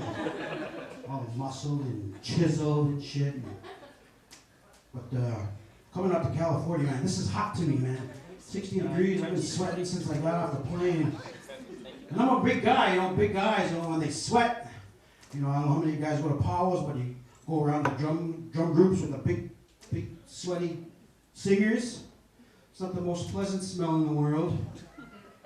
But now, what I do to myself to make sure I don't smell like butt, like these other big sweaty guys, I got a test to make sure I don't smell like butt. I got right off the plane in LA, I got out and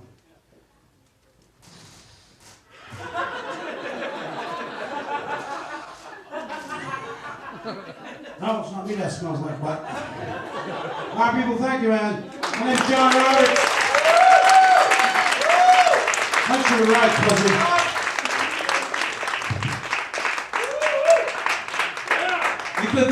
John, everybody. Oh, man. That guy, oh, he just made me feel so good about myself. Come on, hey, just blow your nose right here. It's not bad. Oh, man. How you doing, man? You loving this show now? Now you're not like, or were you just gasping for air, or what are you doing? All right, man. Yeah, that's pretty cool, man. Just so you guys know, we had a special guest drop in tonight. This is Hollywood, okay? So, if you're planning on leaving early, that's fine. Go ahead and leave, but you're gonna miss out on the main act that is gracing us with his presence tonight. So go ahead and stick around for that. But as for now, I'm just gonna keep this show rolling so you guys can find out who that is, and I ain't even gonna reveal that yet. So it's a special treat, and he is part Indian. So it's not Lou Diamond Phillips or Burt Reynolds. So yeah, ladies and gentlemen, this guy is my good friend. I met this guy in Montana. And he flew in, he needed a place to stay, just like all of them did, so I told him, frickin' take over my living room, man. I have a reservation in Orange County, ladies and gentlemen. But this guy's my good friend, and he's a really good guy, and he's super hilarious, man. And I'm glad he's here tonight. Ladies and gentlemen, make some good, loud noise for my friend, Mr. Casey Nicholson, everybody.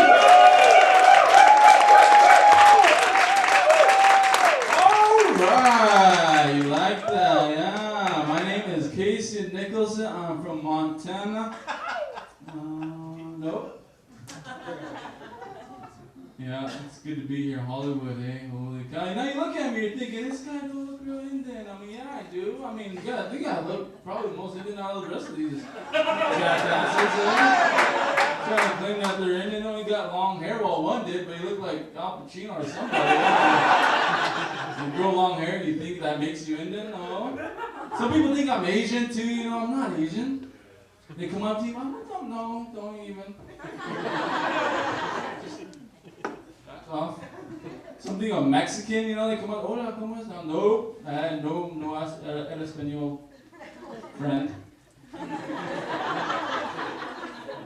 Don't know what you're saying. You can tell me all you want, I cannot hear you. I'm Indian, I'm native. American Indian, I'm from Montana, where we have more cows than people. Yeah. He just goes up, That's awesome, man. It's good to be here. Hollywood, I mean, this is I'm a Montana Indian in Hollywood. Yeah. I'm like psyched. I came in, I was like, well, they're saying, hey, act like you've been here before. It's like, no, I can't act like that. You can't act like you've just been to Hollywood. It's like the first time you got your nipples sucked, you know? It's just like, it was a weird feeling, you know? You do not know how to explain it. You see this mouth and this tongue coming at your nipple, and you're like, no.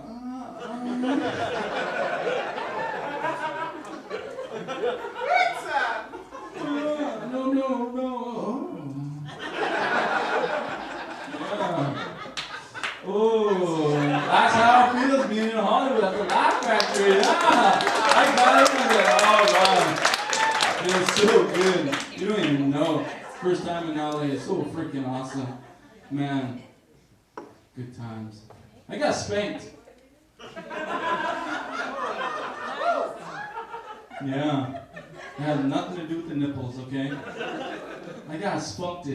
That's what I like to call it. I got spunked. You know, I mean, these older kids, they don't get spunked anymore. You know what I'm saying? They don't get the switch. I got spunked so hard by a thong. No, I'm not talking about the thong you ladies are wearing. It's not like they ripped it out of the pet back and they say, hey, get over here, and they lashed it back and came back, and all you hear is, my mom about to spank me with her thumb. Hit my face. Slide down my face, wake up the next day, a pink. I'm like, oh no, not that kind of thong. My mom has, I think, I don't know, clean panties. I don't know. It was that kind of thong that, you know, you hear flip, flop, flip, flop, flip. Yeah, And you knew you were in trouble when you heard flip, flip, flip, flip. And you're like, oh, yeah. Oh, you start doing this weird dance. You start jumping for no reason. And they spank you. And they spank you so hard that you don't feel anything at first. It's just like...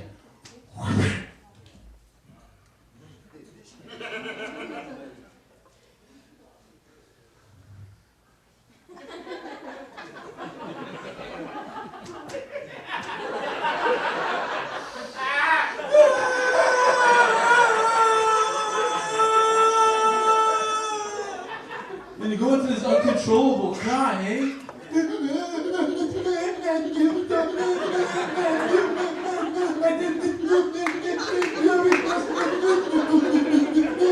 And then they tell you to shut up or else they give you more to cry about.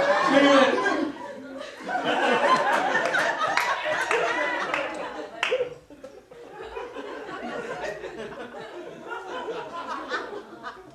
it's a rough struggle being an Indian man. I lost weight. That's supposed to be a happy thing for me to say I lost weight. They're like, hi, you lost weight, yeah, you suck. No, I lost weight, man. You'll get there. You'll get there. Lost weight. No, it's okay, because we all have that positive, like, you'll get there. Be positive about it. Don't be all like, no, you'll get there. Because I was there once. I'm the noobs. Now you're thinking manoob, oh yeah. That's some awesome Indian word, meaning strong warrior. No, but they're man boobs, man. They're man boobs, you know, when you get on all fours, eh? And they just kind of hang, eh? And they just swing. And you're like, God, what are these? Yeah, that's nice. Ugh. So I got rid of them. That's exactly what I said. Ugh, calloused up nipples, it was gross, man. It was just gross. I was like, I need to get rid of this. So I did. Yeah, I got chiseled, you know. Yeah. And that's because, it ain't because I wanted to remember this. It's because of a movie called Twilight. Yeah, yeah, no, man. My woman said, hey, look. I'm like, what? She said, look. I'm like, what? Look at those Indians. They got abs, they got pecs. Look at them. And I'm like, what? You want them? You know, Indian women are always just, you want them? Go ahead, go have them. No, babe, I want you to look like them. So I looked and I said, yeah, you know what? I could do that. I could look like that. So I did. I ran. Lifted weights. I did it. Weights and everything. Got out there and I was like, yeah. What do you want now, babe? And I was all chiseled, right? Just looking sexy. Ow! Yeah, I was looking sexy. Ow! She said, do that again. I'm like, do what again? She said, yeah. I'm like, ow! She said, now move your hips. And I'm like, ow! She said, now howl. I'm like what? Like those wolves on Twilight. So I'm like, louder. She said, now run around and howl. So I had to run around.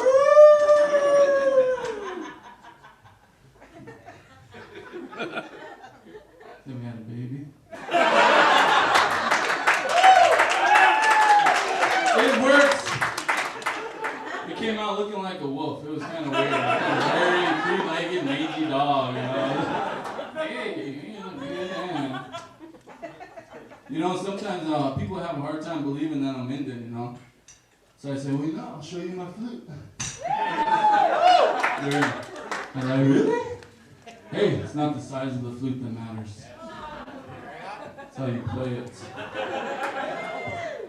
Yeah, really. So I was there.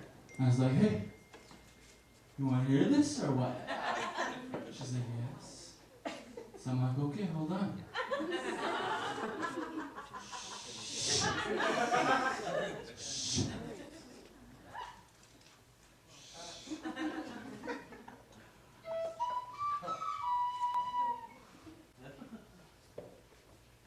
tune that up. Let me clean that up.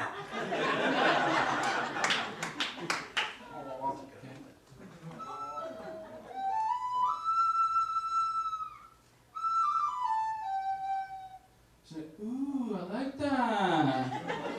Says, you like that, huh? I really like that, eh? You want some more? I'll give it to you. I'll give you all my flute. Everything you can handle, baby.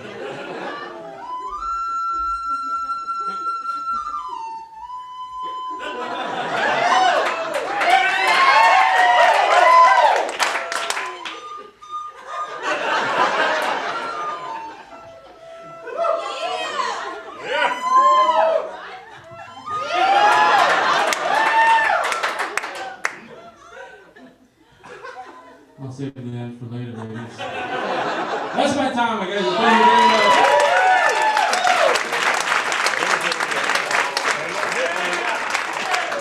Oh, Casey Nicholson! Oh! Woo! Oh, man. My flute. They're like, please, whip it out. It's more of a trombone, you know? Extension. That's crazy. I'm sorry. Yeah. Brought you up tonight. It's a tribal thing, you know. It's a genetic tribal thing. So I love those moves, Casey. One more time, Casey. That is crazy. I was telling you I like to dance, and he likes to dance. Natives like to dance. We got a tribal thing going on. We got moves. We got all that. I was at the University of North Carolina doing comedy down there. We went out after the comedy show to the club, and the girl, she's like, you want to dance, Jared? And I was like, yeah. You know? And in the South, it's like, you know, they do different dancing or whatever. Because I'm from South Dakota. You know, we do two steps. When I get down there, here's her first move when we get out on the dance floor. She's all.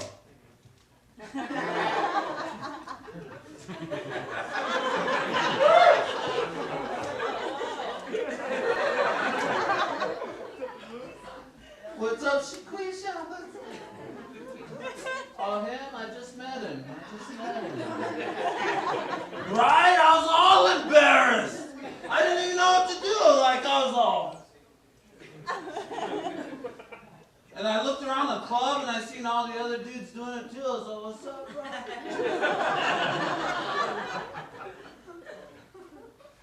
What's up, bro?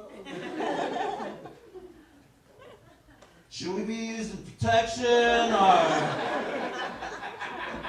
And then I looked over, you know, and I'm not gay, but I seen a gay guy looking at me, you know? I was like.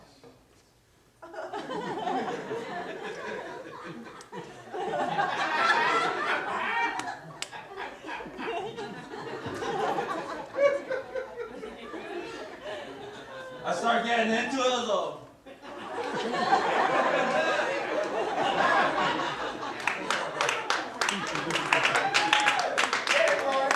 Just like got into it.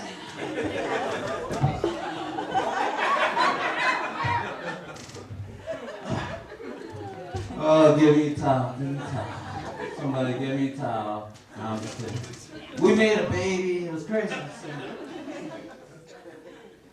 Whatever. That's crazy too. Like, what are you doing, that women? Like, what are you doing? Like, cause us guys get aroused, right? We're like, it's like growing. They're like, oh, 5 inches, one more, and I'll dance with you again.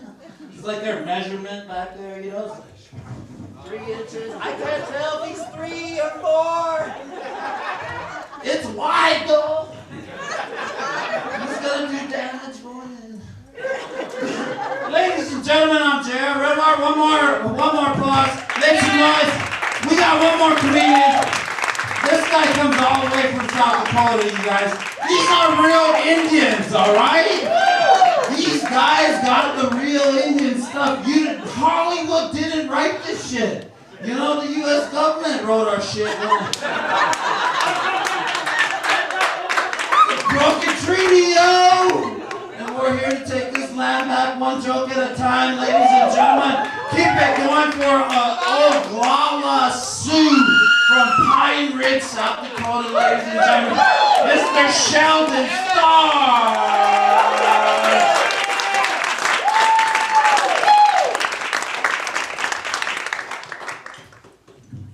Alright, thanks everybody. Give it up for Jared one again. Alright, I know this is a native show, I got my native jokes, so let's get that out of the way. So, back home I own a car and I have a native pride bumper sticker, which is pretty much just suspicion of drunk driving.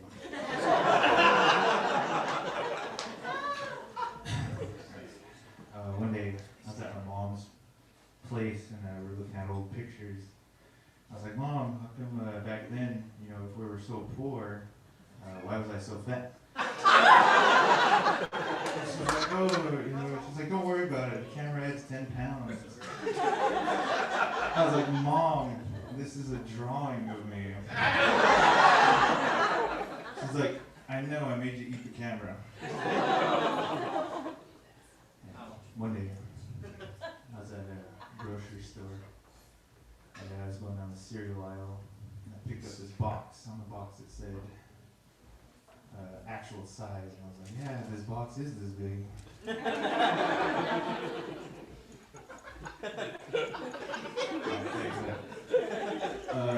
Back a while back, I was working at a restaurant, and there's this chick there, she like really liked me.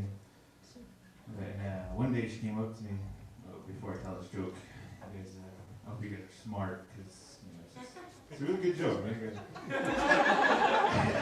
And she really liked me, so she came up to me one day, she's like, come here, and I was like, okay. She's like, you gonna see my shirt? I'm like, alright. So, you know, she lifted up her uniform, and on her shirt said I boned on the first date. Oh.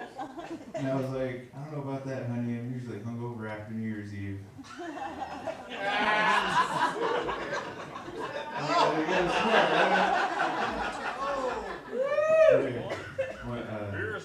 It's one of my old girlfriends. I was with her. We were younger. And her parents invited us out to their vacation cabin thing. I'm like, okay, well, let's go. So we get there, and we're like messing around in the bedroom, whatever. And I'm like, hang on, I need to use the restroom. She's like, okay. So I go to the restroom.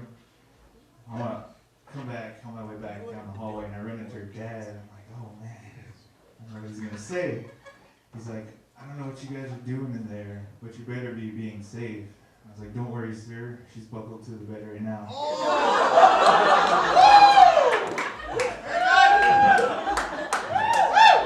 This one day I was at the library, and the librarian came over and she's like, hey, I'm gonna have to ask you to leave.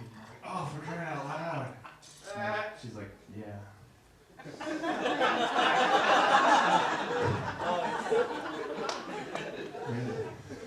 Back at the restaurant, I worked as a cook, and all the cooks were like, hey, did you see that hot new bartender? I'm like, no. So, you know, look around the corner, look at her. I'm like, oh yeah, it's pretty hot, yeah. And so I was like, okay, let's go meet her. And she's like one of those girls who, like, the closer you get, the less hot she became. So I was like, hey, I was like, do you want to go out? And this long distance relationship will totally work.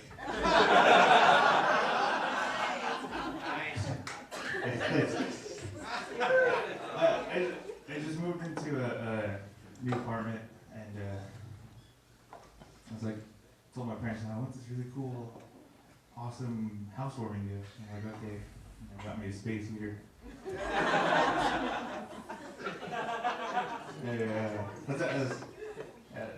Here in Hollywood, I was visiting Hollywood Boulevard, and you know, they have all the superheroes like Ernie was saying. And I met up with Darth Vader, you know, he's awesome, you know, he took pictures and stuff, and I'm like, oh, hey, what's going on, Darth Vader, whatever. And you know, we started talking to each other, and like, we got like really close, you know, and we started telling each other sad stories, and like even though we were like at a distance, he had me all choked up. Hey, man. One day I was talking to my friend, and he's like, hey, did you ever have sex in front of a mirror? I was like, no, but I could totally see myself doing that. Alright, got two more for you guys.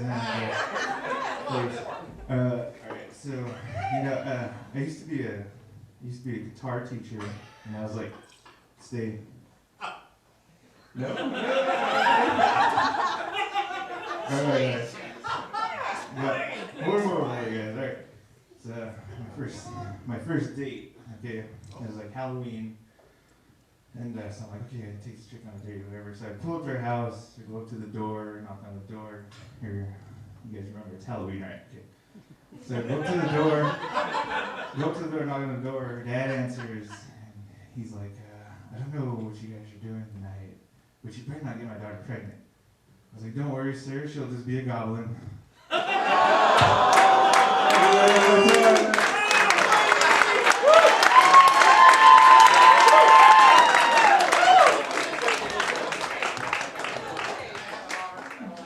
Sheldon Starr, everybody, like that. Isn't that awesome? That guy's a rock star, man. Hey, more noise for him, Sheldon Starr. That's a young guy right there, too. Look at him. Woo! I love that, man. Natives on Hollywood. White people, are you getting convinced? Make some noise if you're getting convinced, white people. Don't raise your hand. Don't vote. Just make some noise. All right. Man, yeah, dude, that's so fun. I love doing comedy, man. Comedy's like, this is such a pretty, this is a little swanky here in Hollywood. I like it too, man. But you know, like one time I did comedy at a real old hotel, like they had a ballroom and stuff. But you know, they put me in a president's suite, you know, so give it up for me, man, you know, like the president stayed there, you know, and so did I, you know, so yeah, man, it was a real old bed on the floor, it was crazy. Now, it was like haunted though. It was like one of those haunted, like on Travel Channel, it was one of those haunted hotels, you know, and like, I was getting ready for the show, you know, and I was thinking, man, because the night before, my alarm clock flew off the bedside table onto the floor, and I was like, what? And I didn't like do that, and I wasn't high or drunk or nothing, all right? So I got all freaked out, but I had to take a shower the next day, right? So like every little noise was freaking me out, and I was thinking, man, you know, like you're naked and you feel vulnerable already, right? But if a ghost is watching, right?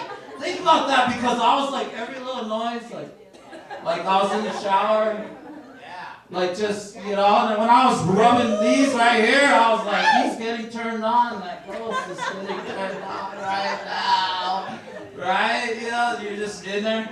But I was thinking, like, what if I got raped? How do you prove that? Like, I show up to the showroom, hey, everybody, man, the show's canceled. Why?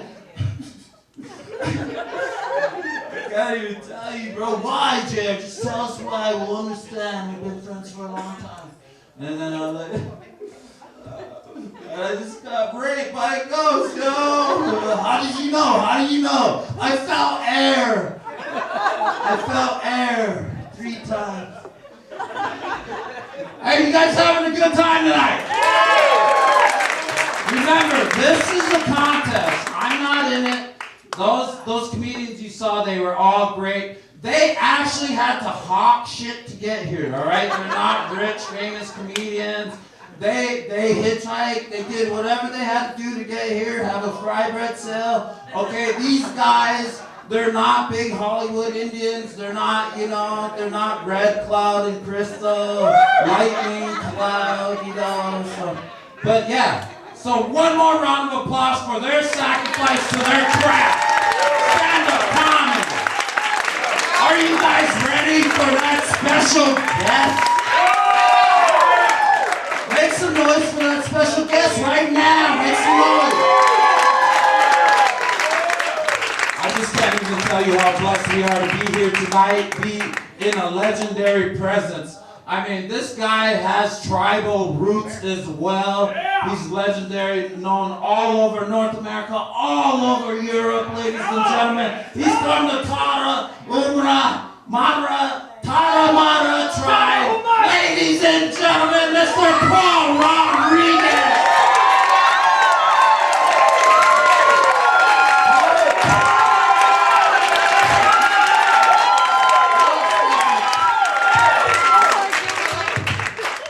I just want to, yeah, I was going to say that. I am, you know, a lot of Mexicans don't know, but they're all Mexicans. All we are is like Spanish and Native American, you know. My father was full-blooded Tarahumara. I work for alcohol. And, I read somewhere that if you drink by yourself, you're an alcoholic, but if I do it in front of you, then I'm all right. You know, I'm just a social drinker. I'm lying. That's not a Coca-Cola. I don't drink anymore. I did all the tequila drinking. I endangered all the lives I'm going to endanger. You know, it was just not fun anymore. You know, and dangerous because I was waking up with people that were very unattractive, and that's what happens. You know, one time, you know, I'm not gay, but I may have been a couple of times. I woke up, I was all sore, and the dude there was all embarrassed, you know, so I said, I don't want this to get out, and I gave him $1, and I've been having to give that dude $1 for a long time now, because he threatens to say something, so I said, fuck it, just stay in bed, you know, I'll just come out. I'm not gay, but if I were gay, I'd be out, you know, I'd be out, I'd be going, yeah, you know, that's where I like it, and I have it all the time, you know. I don't know, though. I mean, you know, to talk about that, you know, I believe that people are the way that they're born, you know, so you got to blame God, you know. The other day, I had a dream, right, that I died and I went to heaven and St. Peter's was right at the gate, you know, and I'm a big fan of ZZ Top, right? So I asked him, where's the other dudes? And he didn't know what I was talking about. And he said, you Paul Rodriguez? I said, well, that's right. He goes, go right in. He's waiting for you. And I said, where's that big old house right in front of you? Big old house, man. I walked in there, you know, and I heard a voice says, I'm up here, Paul. And I walked over there. There was a pool table. Everything was happening, you know. There were servants. He goes, I said, well, where you at, God? He goes, come on, keep coming back. I go over there. There's like a steam room. Real fancy stuff. And then all of a sudden, the steam separated. Boom, there he was. God! With a big old turban in his head. And the only thing I could think of was, shit, I picked the wrong religion, you know? I was all nervous till he said, relax, I just got out of the shower. I said, oh, man, I'm glad, because all this time I said, I was about to change, you know, because I'm ready to change religions. You know, the older I get, the more I realize that I believe in God solely out of peer pressure, really, because I get my God and my Santa Claus stories all mixed up, you know. Moses had a big beard, Santa had a big beard, you know. My father messed it up for me because he's the one that told me, he goes, there's no such thing as Santa. I bust my ass to bring you those stories. There's no Santa, you thank me. I said, I'm glad you told me that, Dad, because I saw Mom fucking Santa last night, and I hope it was you. Because if not, I want a paternity test. Because, you ever look at your parents and you say to yourself, maybe I'm not theirs. Maybe they're not, you know, my dad would do stupid shit, you know, and I go, I can't believe we're carrying the same genome. I said, Dad, you know, my farmer would be driving, you know, for long periods of time, the car starts to run out of gas, he would tap on the dial, tap, tap, tap. Till the dial would move just a little bit, right? Then you get this big old shit-eating grin like, hey, I got another gallon of this son of a bitch. I know that using that logic, how don't you just go get some duct tape and keep it on full all the time, huh? He thought of it for a minute, he goes, no, I don't think that would work. You know? I have solutions to the world's problems, but they don't listen to me. You know, they spend all this money reinforcing these cockpit doors, you know. Man, you know, they got these marshals on these airplanes, you know, hiding, pretend they're one of the passengers, you know. I told them, I said, look, all you need to do is put some hard up gang members on first class, right? Vatos from San Barrio, right? No, nobody's gonna, no terrorist is gonna get through the cockpit without being confronted. So about the boy, where you from, Holmes? Yeah, you went with the Aladdin shoes, come on, where you from? Shit, I ain't seen you up in first class, eh? Hey, puppet, come here. What's your name, puto?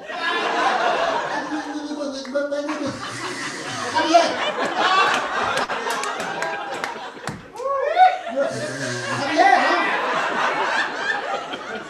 What's your last name? Jimenez? Oh, shit, no.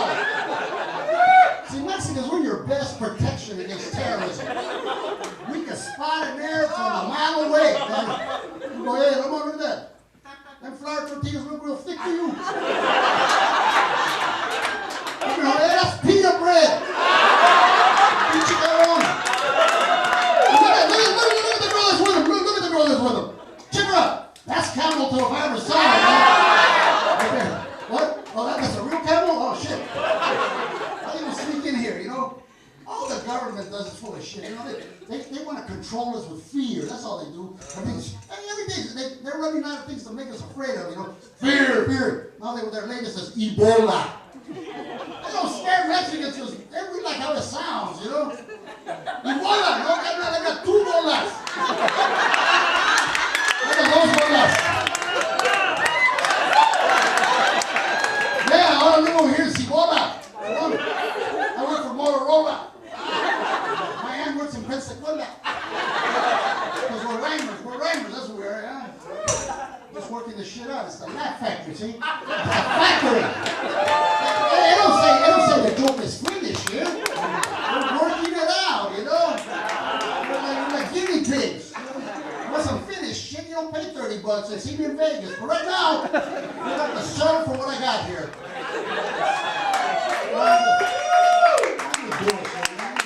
Don't take it serious, lady. I'm an old bucko now. I had my day. Every dog has his day. I had a week. I'm 60 years old, man. Hey. I'm not recommending it. You don't need to applaud, eh? Anybody who's 60 don't want to be 61. I assure you that. You know, when somebody says the 60-year-old applaud, you go, oh, shit. Sorry, Holmes. It'll happen to you, eh? I don't like being 60, man. Because I still feel like a 20. Of course, I'm too old, you know, to chase women. So I set out traps. Now, you know, I go to my house, there's a couple of joggers there. Go, God damn it. I'm sorry if I interrupted somebody. I don't blame you, man. If you got something funny, shit, keep it to yourself. You know? This is the only thing I do, man. I don't do nothing else, you know. All you, my fellow colleagues, comedians, congratulations, man. I thought you was funny. Yeah, you're right. I walk the walk, man. I go way back, man. I remember I was good friends with Charlie Hill. If he were here, he'd tell me that. I was the first entertainer in the casino. That's a fact, man. That's a Fantasy Springs, man. Chief James. I was the first one. You know, I was out there in the, you know, I've always been for Native Americans. It don't matter that I'm a Native American from the non-casino side of the border. You know, my Indians are from Mexico. You know, you don't pick your relatives. Shit. Believe me, I wish I was in Ojibwe. Yeah, you know. I wish I was from Wisconsin, from the Dells, you know. Not that I'm not proud of being what I am, you know. Everybody should be proud of what they are, because shit, it ain't like you chose it, you know. It's I didn't choose to be Latino or to have good skin or nothing like that. You know? I could have been born pale, but God had mercy, you know. I mean, I've never had no self-esteem. Forgive me, but I've always had, you know, a superiority complex, you know. When I was a little kid, you know, I was going to migrant farm workers school, and I got a crush on this little redhead girl. You know, she had like, you know, she had a Pippi Longstockings. You know, I'm like, man, I don't even know what an erection is, you know, but I was getting them regularly, And she was playing tetherball. She hit the ball, hit me on top of the head, and that's where I discovered comedy. I started to laugh, out of pain, because she hit me with a bubble, and she started to laugh, and I said, shit, I gotta make her laugh, I gotta go somewhere, So I thought I was giving in, and she was white, she had freckles, and then my broken up English, I asked her, I said, me, what you, me, what you, me, what you, call? She said, what? I said, me, what you? That's all the English I knew, You what me? I said, you what you hug? She said, no, my mom says you're a wetback. But I didn't know that was bad. I thought literally, I went, shit. It's summer, I've been running, I'm sweating out. My friend Jose was like, hey, stupid. She's not complimenting you, eh? She means you're illegal, like you snuck in over that board or nobody was watching. I said, shit, I make you love her more. This bitch is psychic.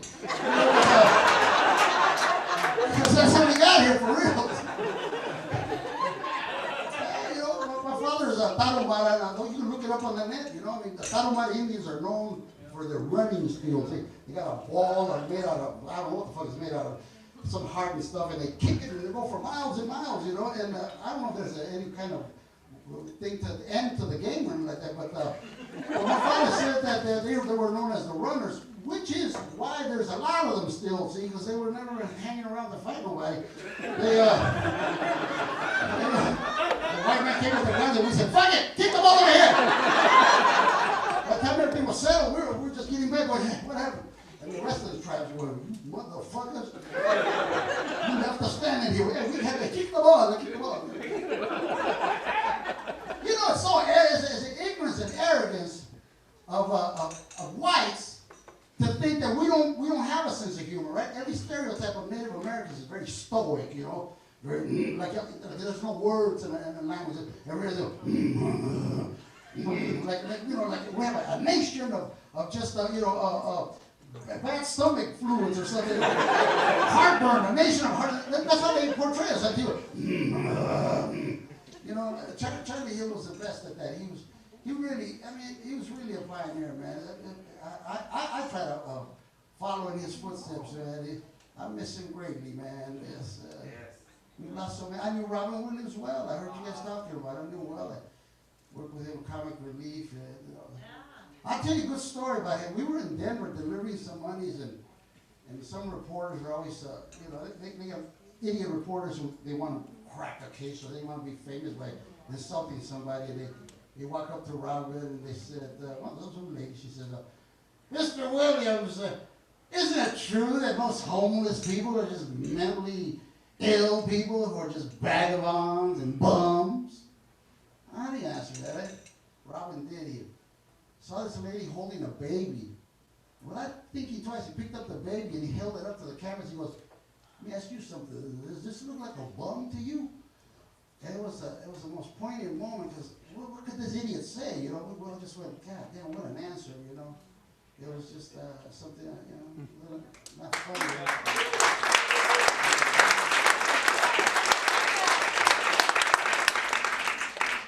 One thing's guaranteed, man. The older you are, first of all, the older you are, the darker the room should be if you plan on having sex. You get past 60, you better be pitch black. You're looking for the wet spot. Where are you, baby? But that's not what I wanted to say. What I wanted to say was, the older you get, it's just the more peoples that you knew and loved are gone, and then you start seeing your own mortality, But I'm already preparing for death. I'm not afraid. I'm ready for it. Because, for example, my foot is falling asleep before I do. So my foot is giving me a hint of what it's like. Both my feet are dead. The rest should come easy. But I've done, people say, do you have anything in your bucket list? I go, no, I've done pretty much everything. Some kinky shit too. For example, I always wanted to be in a threesome, right? But I'm Catholic and my religion won't allow that. So now I would drink until I saw two, It's the same thing about breaking God's law. I look at her and I go,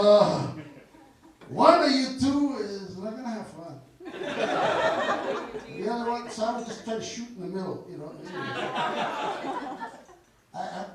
I don't drink no more, but I pretend I'm drunk, you know. It's the same thing. It's fun. I got stuff over here. Like, you know, these police roadblocks, you know, were totally against your civil rights, by the way. Yeah. Stop you for no reason. Fuck yeah, you know. But of course, you know, I'm Mexican. I don't want to get shot. I do that here.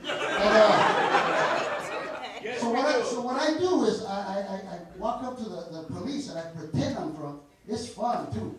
They go, have you been drinking? I go, fuck it, what do you got? Sir, I'm not offering you a drink. I'm asking if you've been drinking. Maybe. Maybe just a little. Just a little sign. All right, step on up. Carry me. They're gonna put you up against the thing. They search you if your back hurts, just say, hey, this is what they do. They use these bastards, right? And then you know, they walk that line, and I go, fuck it, I'm not going there. And they go, oh, God, you should just fuck with them, and then until they give you that blow on that thing. Harder, it took a blow harder, you know. You fuck with it, you go. Put saliva all over the place. God damn it! Try it again. My fire told me never to blow. I don't good at it. God damn it! Try it. Harder. They go harder. Then they read. They go shit. 0, 0, 0, 0. I was just trying to waste your time.